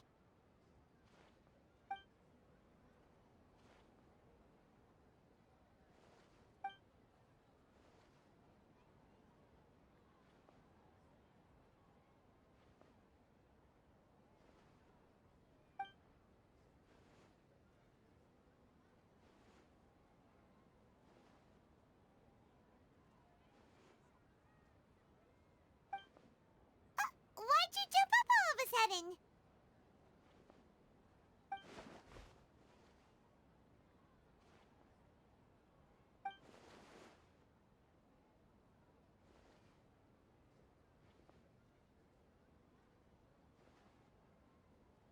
Excuse me, boss. There seems to be a small problem with the last bill. Look, here.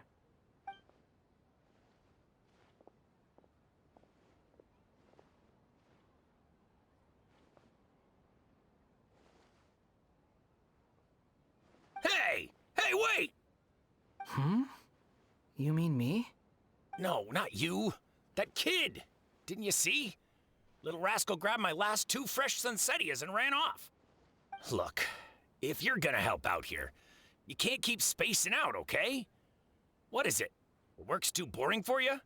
Or has the big city got too many distractions? I wasn't paying close enough attention. Sorry, boss.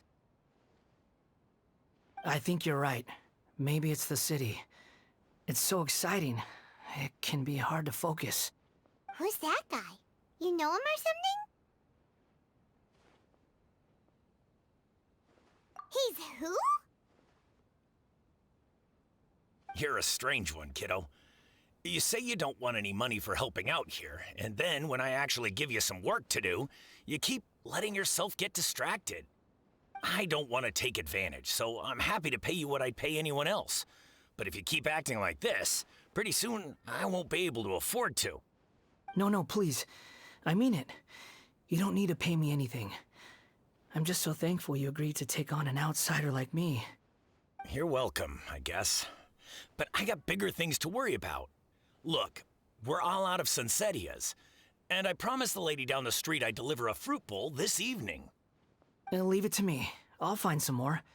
Just a moment. I'll be right back. Stop. I'm gonna level with you, kiddo. I've never met a worker who said they didn't want a wage before. And at first, I got greedy. Couldn't believe my luck. But I figured you'd start asking for something in return eventually. You don't want money. You don't take days off. And in your free time, all I see you do is wander around, taking in the sights.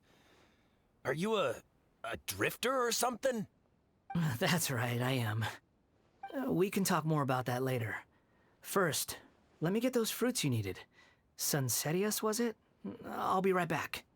Hey, what do we do now? Okay, stay out of sight. Don't let him see you.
Yeah, this'll do. Even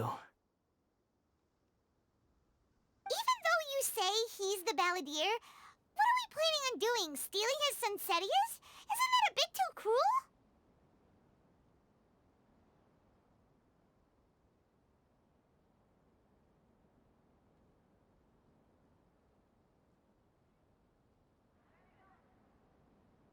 Oh, all right. This should be enough. Guess I should wash them before I take them back.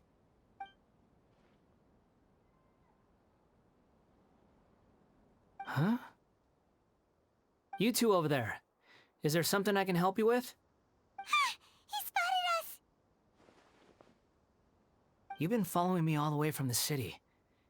I'd have to be blind not to notice.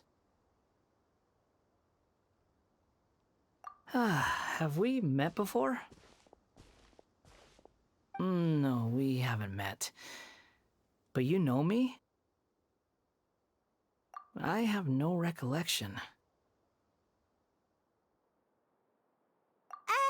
Are you absolutely sure? Sorry, but I just can't take your word for it.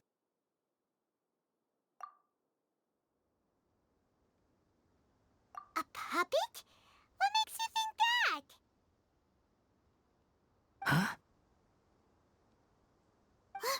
You were right! The look on his face! I guess you do know me after all. That is not something I share with a lot of people. Look, I'm just a wanderer. But seeing as you've gone through all this trouble to track me down, I'm sure whatever it is must be important. Okay, but please let me deliver these goods to my boss first. Are you really working for that guy? He said you don't want any more for it. Is that true?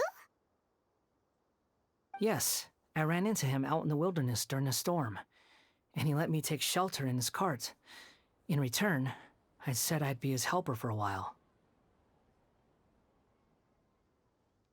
That's oddly nice of you. Let me take these back. Then I'll come with you, okay? Then let's return to the city.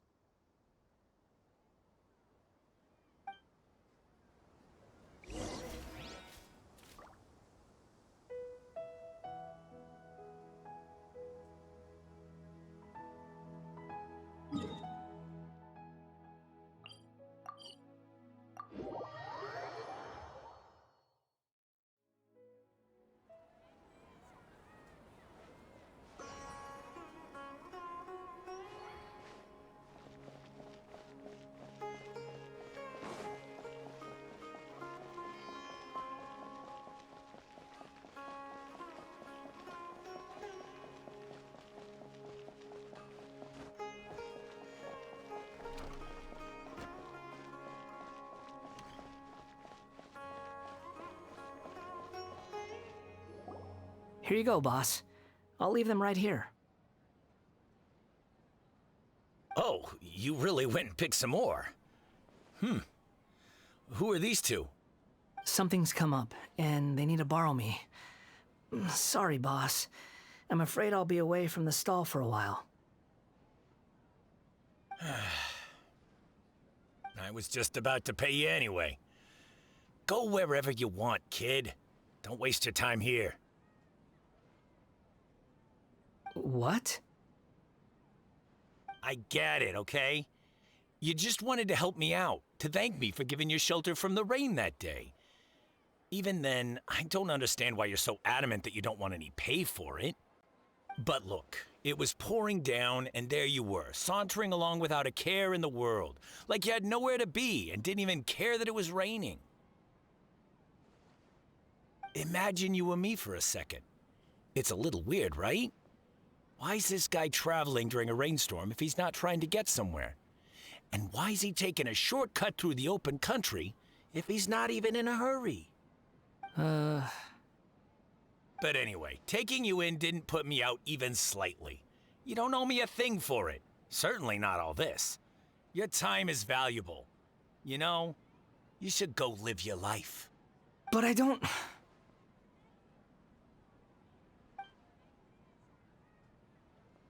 No, you're right.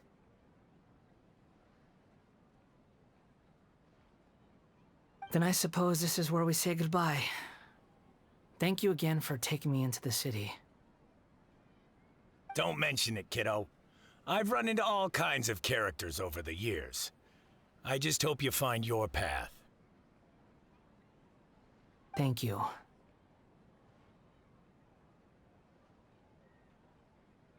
All right, done. Thanks for waiting for me. We can go now.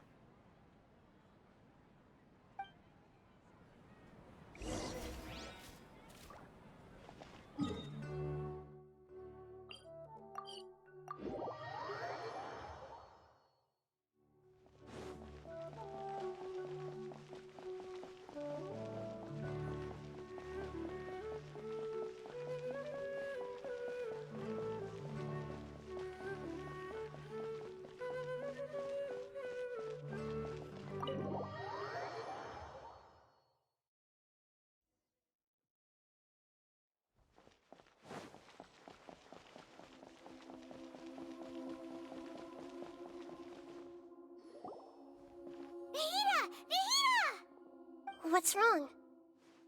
Huh? Are you? Hello. I do apologize for the sudden intrusion. We found this guy in the street, but he doesn't seem to remember anything. So, yeah, quite an eventful walk.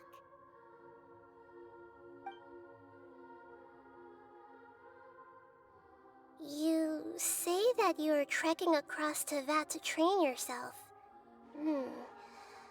Many other Inazumans who describe themselves in this way call themselves Shugenja, Why do you refer to yourself as a wanderer? Well, it seems more relevant in my case. To me, it sounds like a plant with no roots. But these two claim that they know me, and that I have a hidden past unknown even to myself. I wouldn't call it the past, but rather... this is a difficult one to explain. I don't like to rely on using terms like this often, but in your case, it seems that it ought to be called, previous incarnation. Oh, like a past life or something? Yes, something far more distant than the past. So far away that you cannot perceive it. Okay, I have to ask. What was I like in my previous incarnation?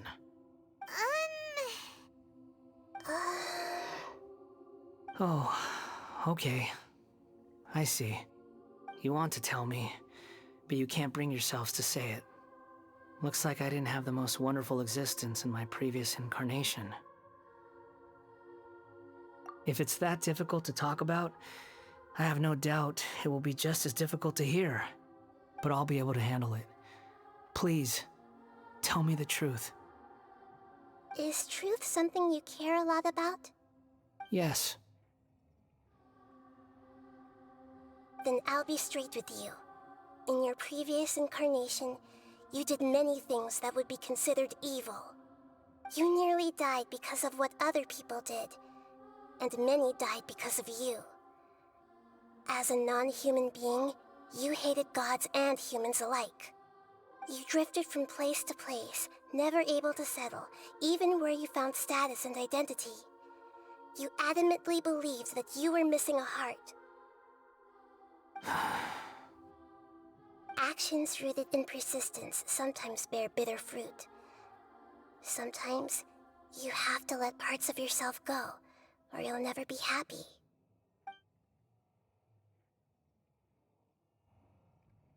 I gave everything I had, but it barely changed history at all.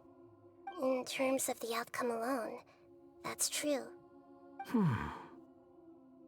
I don't think I can judge everything I've heard purely in terms of right and wrong. Each choice a person makes belongs to a specific place and time, a chain of cause and effect, a cycle of karma and consequence. That is the nature of truth. If one thing is right, its opposite must be wrong. And yet, dichotomies like this are not enough to explain the world in all of its complexity. It seems like my previous incarnation wasn't the most likable individual. We're not trying to hurt your feelings or anything, but yeah, we weren't your biggest fans. If we were enemies, why are you trying to help me find the truth? This is so frustrating! This guy's supposed to be our arch enemy, but now he's just some random stranger we met on the street! He's got so much to answer for, but we can't make him talk because he doesn't remember anything. What a weird situation. Lesser Lord Kusanali, as the God of Wisdom, I trust that everything you told me must be true. Yes, it's all true. I can even show you the memories themselves, if you're willing. Please, I want to see them for myself. I want to experience my own transgressions. Even though it will cause your present self great mental anguish? I'm just a puppet, with no heart and no name. There is nothing in this world for me to cling to fill the void within me. Except maybe these sins that can never be undone. Very well. As you wish. Wait, shouldn't we go with him? This one's kind of on us for bringing him here. Don't worry. Whatever danger I might face, it's my burden to bear. Traveler, could I ask you to supervise him on my behalf? Oh, good point. Given your, unique situation, we'd better keep an eye on you. Understood. Thank you. Now, prepare yourselves, everyone.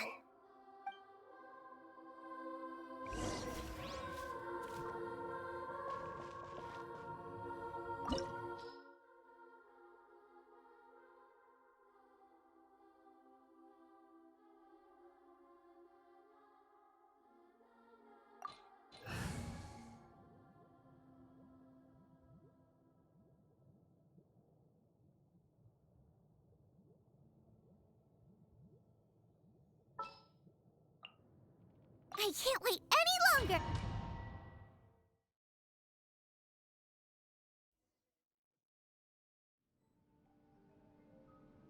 This looks like Inazuma. Right now, you're in a dream I created using information extracted from your memories. These memories will show you the raw truth, but be aware that enemies may react just like in the real world. Please be careful. Sounds like an immersive experience. It's a good thing we came along. You don't need to do this for me. I don't deserve your protection. We never give up halfway. Well, we had to once, but that was your doing. All right. Thanks. Wanderer, this is the Shake Pavilion. In your Balladeer incarnation, this is where the Electro Archon placed you after your creation. You had a great many memories here. Is that because this is kind of like his birthplace? You could say that, in a sense. You'll see why shortly. I hear footsteps. This place is huge. I can't believe the landslide didn't fill it in. I wonder who built it. The Crystal Marrow Miners? No, there's no way. Look at this exquisite construction work, and so well preserved, too. No mining crew would be capable of this. There's someone passed out on the ground. Who are you? You're awake. What happened? How'd you get stuck here? Are you injured? Huh. Not a scratch. And these fine clothes. Who are you? This man is Katsuragi, deputy to Torichio's adopted son, Mikoshi Nagamasa. He found the Balladeer in Shake Pavilion and took him back to Tatarasuna. And the rest is history. Well, it used to be. In the original version of events, Katsuragi was ultimately killed by Nagamasa. Let me get you out of here. Our people are nearby. Hang in there. During the Tatarasuna incident, Niwa was murdered by the doctor disguised as a mechanic. The Balladeer, then known as the Kabukimono, disappeared not long after. As the second in command at Tatarasuna, responsibility for what had happened fell to Mikoshi Nagamasa. But Katsuragi had sworn lifelong loyalty to Nagamasa after the latter had once saved his life. At Katsuragi's insistence, Nagamasa killed him to put an end to the Tatarasuna incident.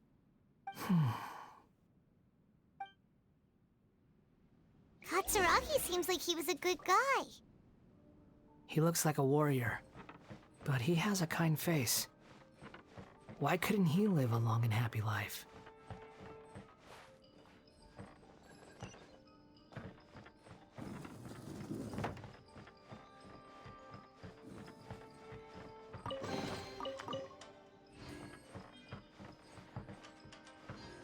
Nagamasa, I found this young guy in a cave sealed off by a landslide. He doesn't remember his name. Well, we need to call you something. I hear the workers are calling you the Kabukimono. That's fine with me. Katsuragi, report to Niwa. Tell him we have someone new joining us.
Whoa, this is where you were born? It's pretty, but there's nobody here. I was abandoned, like you. I lived here for a while at first, but there's nothing for us here. We can't stay. Okay. I heard my mom and dad used to make swords, but the factory manager died, and then my dad got sick.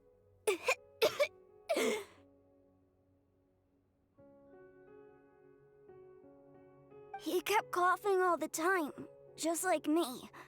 Then Mom started coughing too. But you can't. You promised me. Yup, we're family now. We're gonna be together forever and ever. This child didn't have a name. Or rather, the Balladeer didn't know what to call him. His father died before he could name him. After his mother died, the child stayed in their straw hut alone. Some of the neighbors helped to raise him. After leaving Tatarasuna, the Balladeer ran into this child who didn't have a name, just like him. They made a promise to live together. What happened to the child then? He died from his illness while he was still very young. The Balladeer came home one day and found that he had stopped breathing. Hey! What's wrong? Say something! You promised me we could be family! You're no different from Niwa and all the others. You betrayed me too.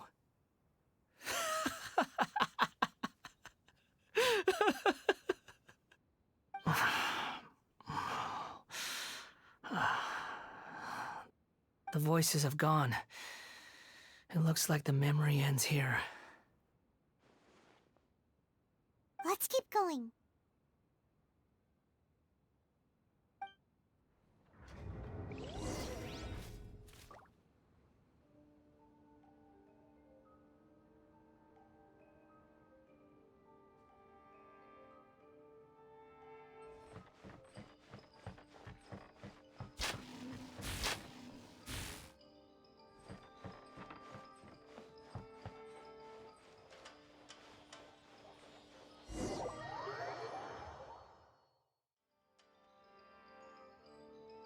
You do realize you're blocking my path. I come not to obstruct you. I've been waiting. What you are truly is a weapon.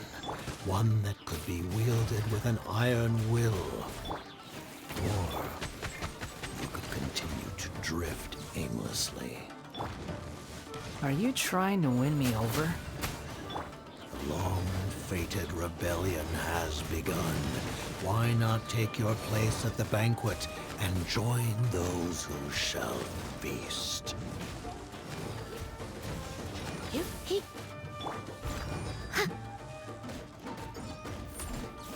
Let's end this quickly. Nice and spike. Hup. Huh. He. Here. Yep. This isn't good. Come at me. Put your back into Get it. them. Get him. Don't be a killjoy. We've only just begun. Yep. No Surrender slacking and off. be gentle. Leave it up to me. Time to clean up.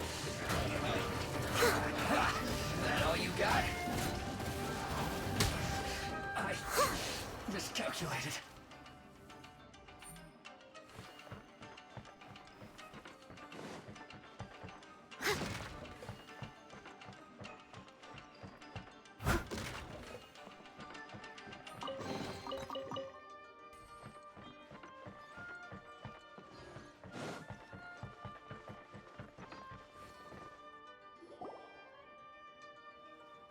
This place is dark. Paimon knows this place. It's the Delusion Factory in Inazuma. In the original version of events, the Traveler once encountered the Balladeer here. Such a creepy atmosphere. And so familiar.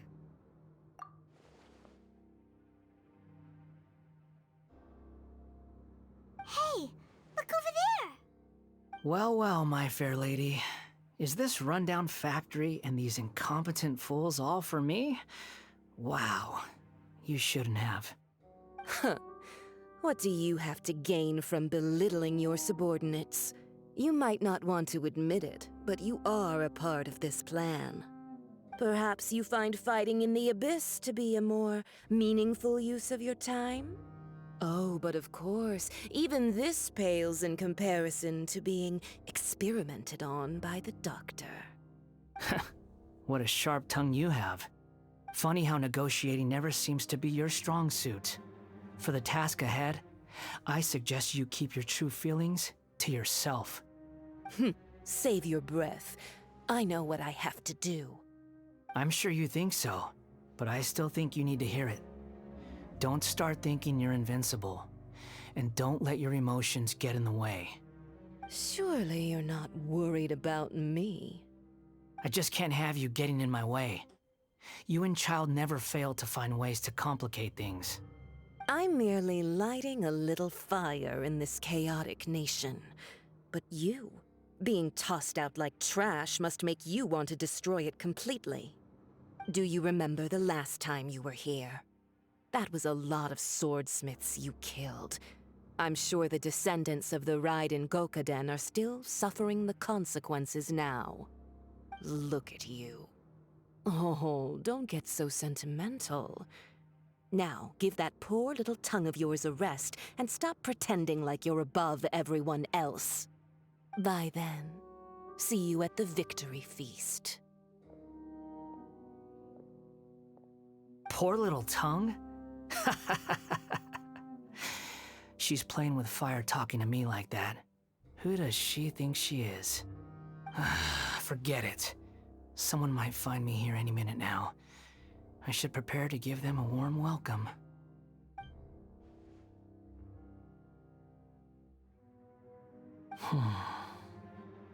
The plot does not end here. There is more of this story to come. Wanderer, are you able to continue? Yes. Please don't worry about me. Why are you staring at me in silence? Can't you think of a nicer way to express yourself? I'm under no obligation to be nice to you. Besides, I thought nothing mattered to you except results and your own interests. Isn't that right, witch? Muddle-headed puppet. You're only number 6 because you can take more abuse than other humans. Do you really count that as an asset? You're about as much fun to be around as a raging inferno. But before we murder each other, it'd be best if we finish our duties.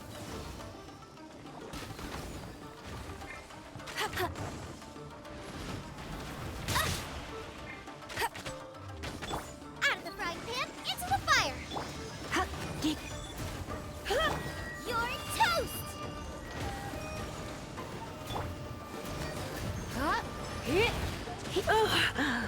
My.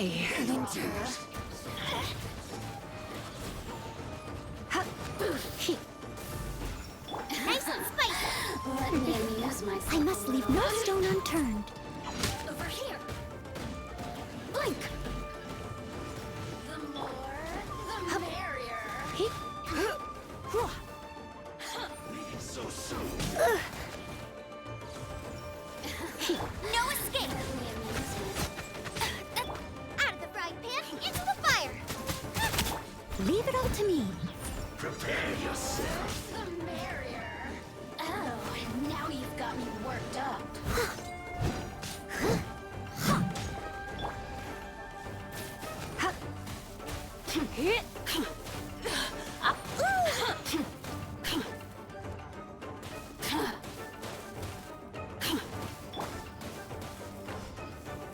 No escape. Myself a little. Boba, get them! Steady as stone. No escape. The more, the merrier. Over here. Let me amuse myself a little. You're in for a little shock.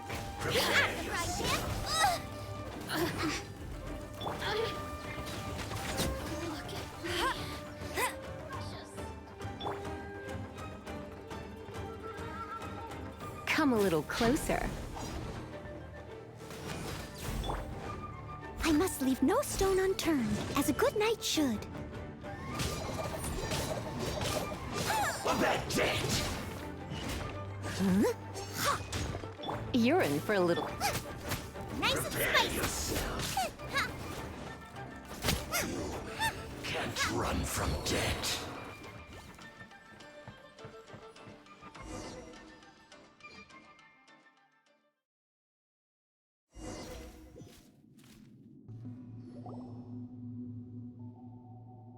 Looks like we've arrived in Sumeru.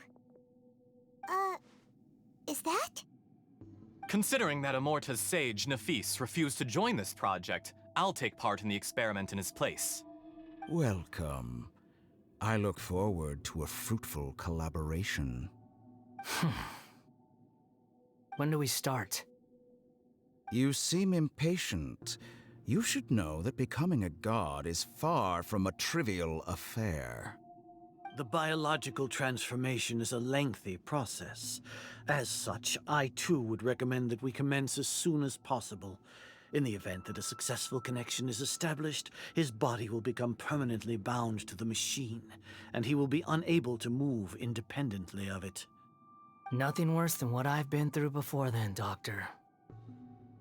You were the most resilient test subject I ever came across. Thanks to you, I was able to garner a great deal of information.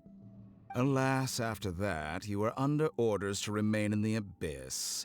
We barely saw each other, and it became difficult to further refine the knowledge I had gained. That was gracefully worded. Ever wonder what they think if they knew that nothing matters to you, apart from your crazy experiments? I suggest you speak to me in a more respectful tone, Scaramouche. The mere fact of your utility does not make you indestructible. The doctor again? That was uncomfortable to watch. That person gives off a very sinister energy. It's normal for him to give you the creeps. He scares the bejeebers out of Paimon. Let's move on.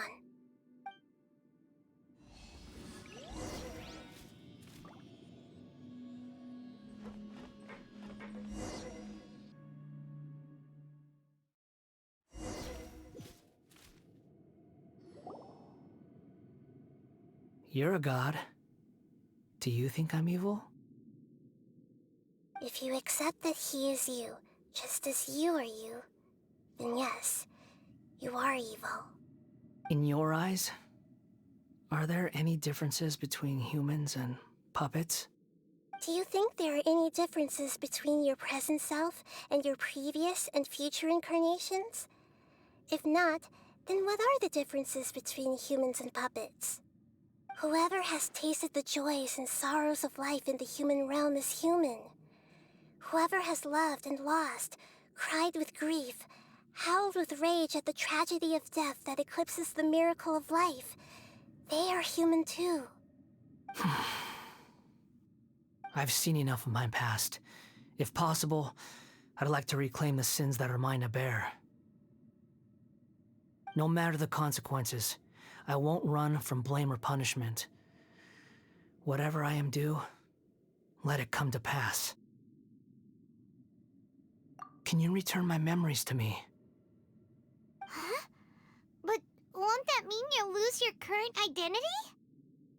I've always believed that human lives follow a set of rules, with each person being a collection of past experiences. As a puppet living in a human world, my life is subject to the same rules. Regaining your memories means reverting completely to your previous incarnation. All the emotions that you discarded will return to you. Are you sure you want to do this? I've lived with a void in my chest my whole life. My creator didn't need me. And ever since I awoke, I've just drifted from one place to the next. But then I met you. And I finally realized that reclaiming my missing sins might be my one opportunity to become my true self.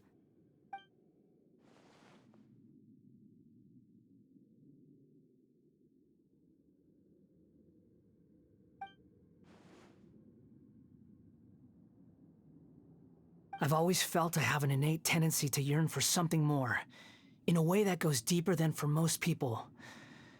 But for all my soul-searching as a Shugenja, I've never fully understood it. Looking at it now, it seems that I brought this curse upon myself. So I beg you, grant me this opportunity to gain a purpose, to change my destiny, and end my wandering. Very well. Since your mind is made up, I will return to you that which is yours.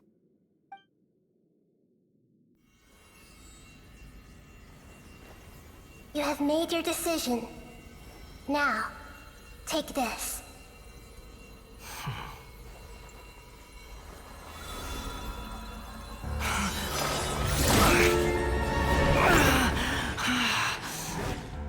Set him free?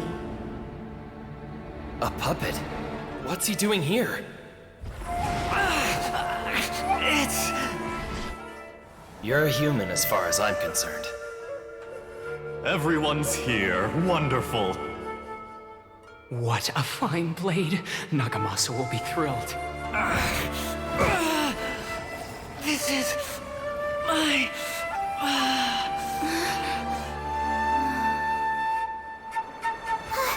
Is he alright?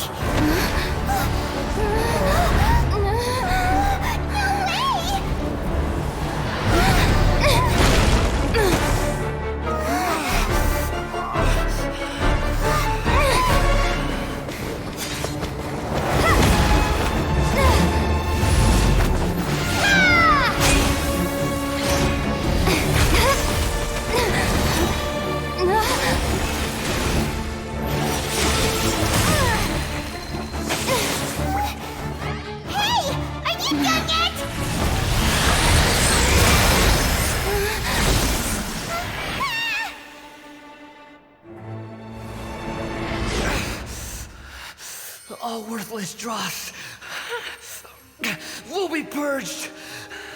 That's why this won't be the end.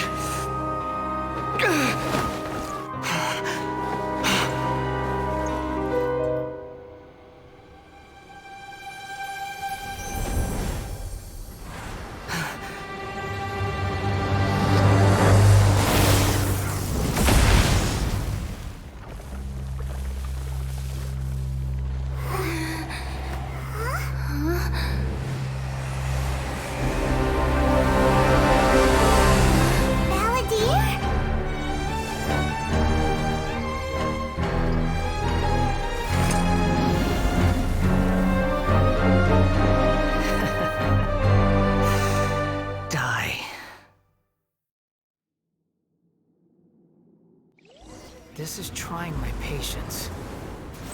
Have you got all your memories back now? Have you got any more stupid questions?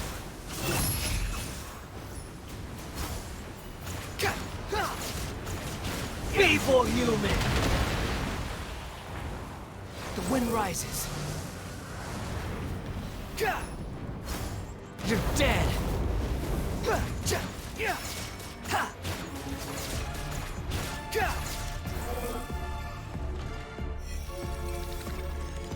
At my command, you shall fall! Behold!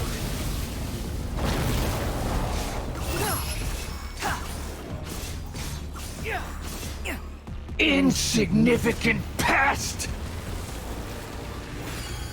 The wind rises.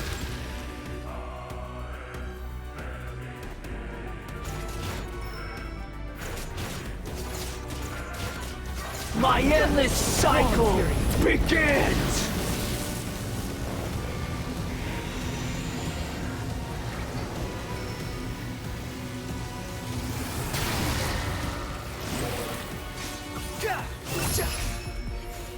Feeble human!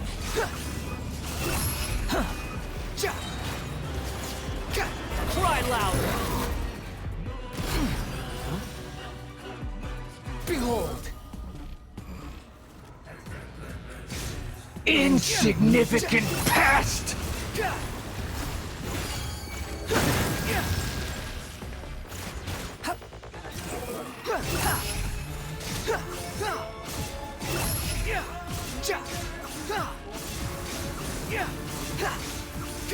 Perish! Nothing worth mentioning.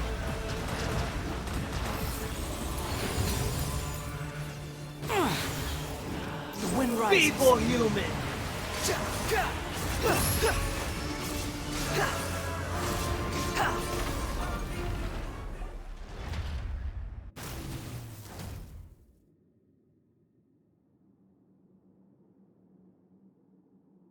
Imbecile!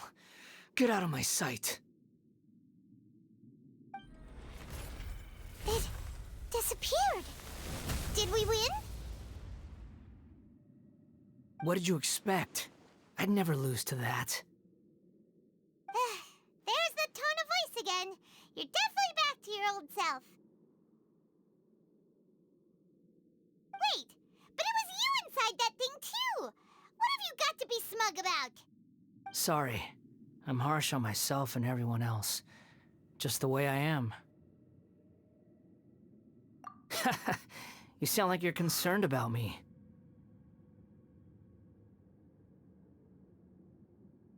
But don't worry. Thanks to you, even if I didn't change a thing, at least I now know the truth. The memory recovery seems to have been a success. This dream has served its purpose. Come on. Let's continue this outside.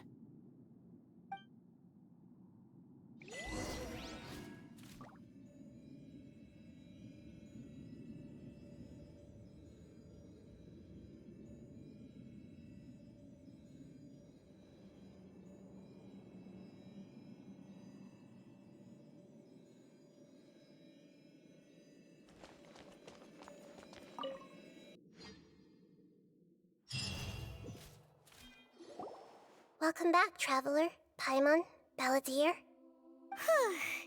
feels like we just went on a really long journey. Paimon's exhausted. You don't like being addressed by that name? It's fine. But I was just thinking, I should probably change it. After learning about everything the doctor did, there's no way I can carry on using a name connected to him. I'm not planning on returning to the Fatui, and they wouldn't take me back anyway. Recent events will have affected a lot of people, and they might not even remember who the Sixth is. So, you're quitting the Fatui for good? It's like you said, Lesser Lord Kusanali. Everything may look futile, but it wasn't completely meaningless. At least I made a lot of people forget about me. But that doesn't mean your own past has disappeared. Of course. And your main goal, for which you gave up everything you had, you weren't able to achieve it. I hope you can see and understand that. Changing the world, changing the past, changing the fates of other people, these are not simple things to accomplish. What you are looking for is complete annihilation. But this is just a fantasy. Even if the Balladeer is removed from existence, the world will not heed your will. Indeed. How ridiculous. Do you regret doing all that when you've gotten so little in return? Even if I'm completely worthless, there's nothing in the world worth regretting. Lesser Lord Kusanali, you purposely left that information in Irminsul, didn't you? Yes, and I took pains to make sure that you'd acquire that information naturally. Why would you go to such lengths? You trying to win me over too? In all honesty, your past experiences have made you a useful asset to Sumeru and to me. Winning you over was indeed a part of my plan. But before that, I wanted to tell you the truth about your past. If all I wanted to do was use you, then I'd be no different from the doctor. Very clever. I guess you could say that's one of my virtues. Utility to others is what gives me worth. So if embracing my sins is what it takes to make me useful again, so be it. Oh right, I almost forgot. You're the good guys. You're into justice and all that. Sorry if I have a slightly different perspective on things, but I don't feel like I've been duped. The wisest leaders are fated to end up with the best helpers.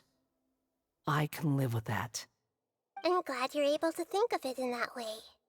Traveler, in the future, I'll continue to search Irminsul more deeply and see what secrets can be uncovered, including the beginning of your twins' journey recorded in Irminsul.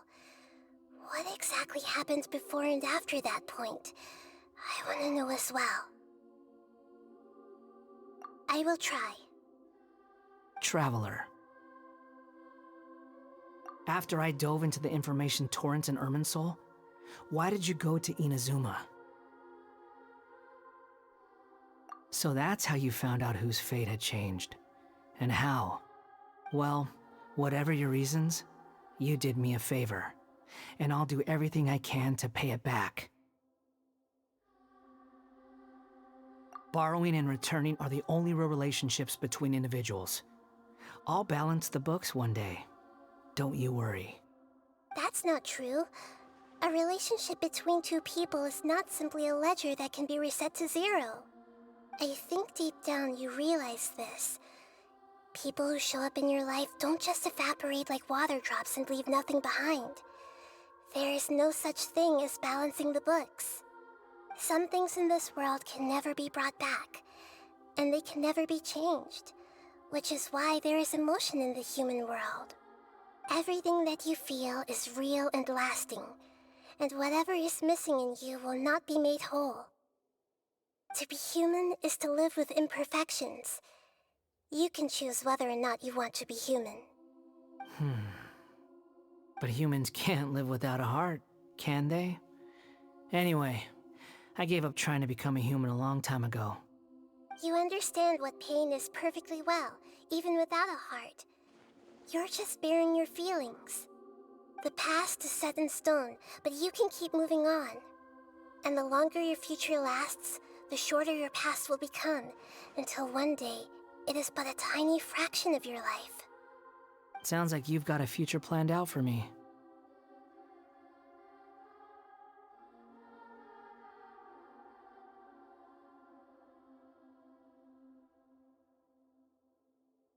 Everything's ended up being pretty darn complicated. Paimon doesn't even know where to start, but the most important thing now is that you need to follow Nahida. Otherwise, all our efforts will have been for nothing.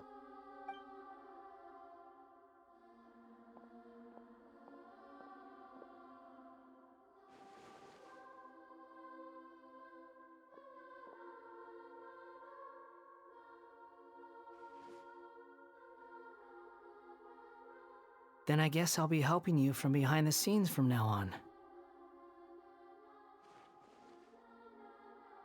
I'm glad that you've accepted our proposal. Why don't you choose a new name to celebrate? Ooh! Paimon wants to pick an ugly nickname for you, too! Why? Because Paimon still doesn't like you that much. Then I hope we don't see much of each other in the future. A name is life's first gift. You didn't say it out loud, but I know that's what you're thinking. The Traveler and Paimon have helped you a lot. If you can't decide on a new name, maybe you can ask them for ideas. No! Paimon only does nicknames. If it's a serious name you're after, it's all yours.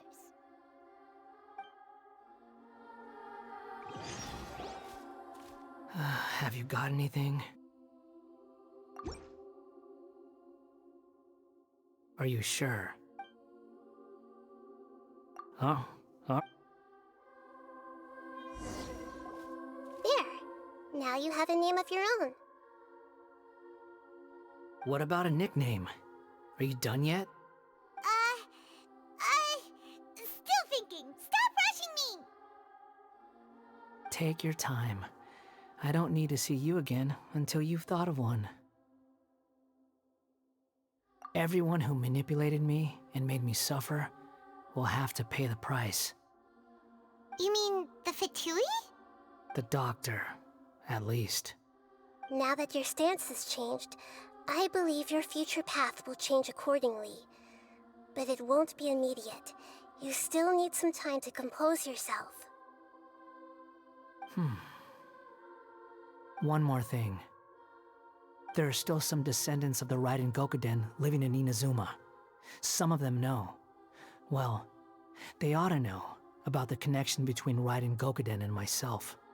I don't plan to leave Sumeru for the time being.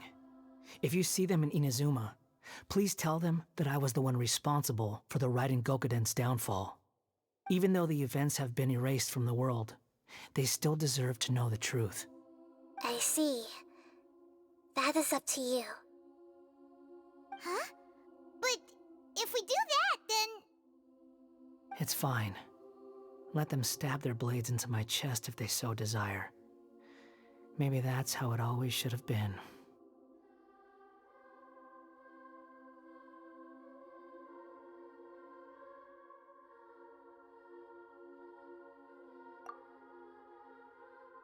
What's that look for? Don't make that face. I know what I'm doing. That day will come. All right. We're done here. Goodbye, wise deity. And you too. He's gone. What he went through today would have been like living an entire lifetime in an instant. He'll need some time to calm down. Yeah, true. But even so, after everything that's happened, he doesn't seem quite as fierce anymore. So we can finally go eat? Paimon is starving. Thank you both. I hope you will find somewhere nice to go and relax for a while.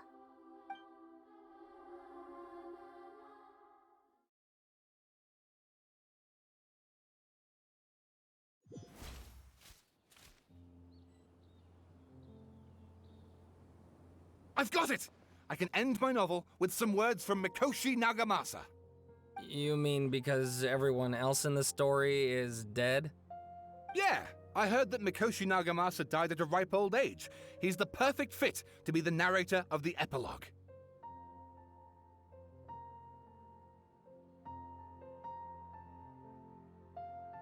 The dark clouds had dissipated, but they continued to cast their shadow in Mikoshi Nagamasa's mind for decades to come. Then, one night, as an old man, he had a dream. On the night when that prized blade, the Daitatara Nagamasa, was forged, the people rejoiced, and there was painting, dancing, and drinking. All these expressions of joy melted down in the furnace fire and turned into red clouds that rallied around the final sunrise that Mikoshi Nagamasa saw in his lifetime. Life is a story too long to be told, a journey that you must walk to behold.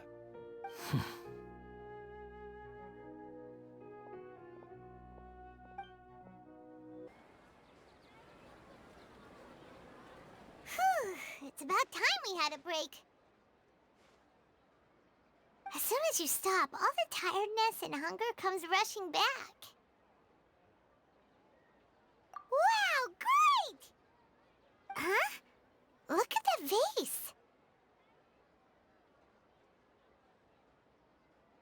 Did someone break it while they were cleaning the room or something? But Paimon doesn't remember there being a cleaner.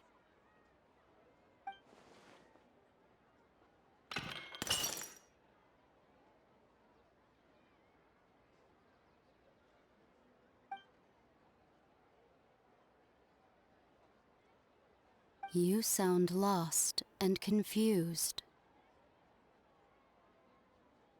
I know why you are troubled. Any who knew of this would find their mind overwhelmed. Huh? Is there someone here talking to us? Unfortunately, the fate of Tevat cannot easily be changed. Perhaps a god may have a slim chance. But for anyone else, who can say?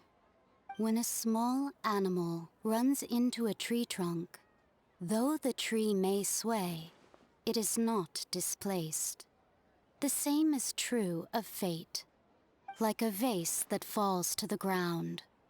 Whether it is broken by a cat or by a bird, the result is still a broken vase, is it not? Who are you? How do you know about all this? History does not change easily, but human hearts can. Believe your own eyes. Only that which you see is true. What is unseen is but an illusion.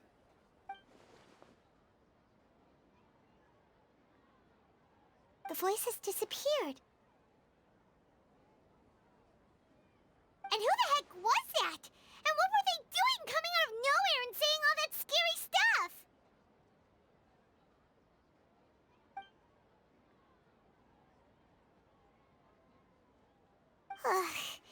Anyway, that face is still lying there broken on the ground. Should Paimon go get someone to clean it up? It feels wrong just leaving it there. Just a moment. Paimon will be right back.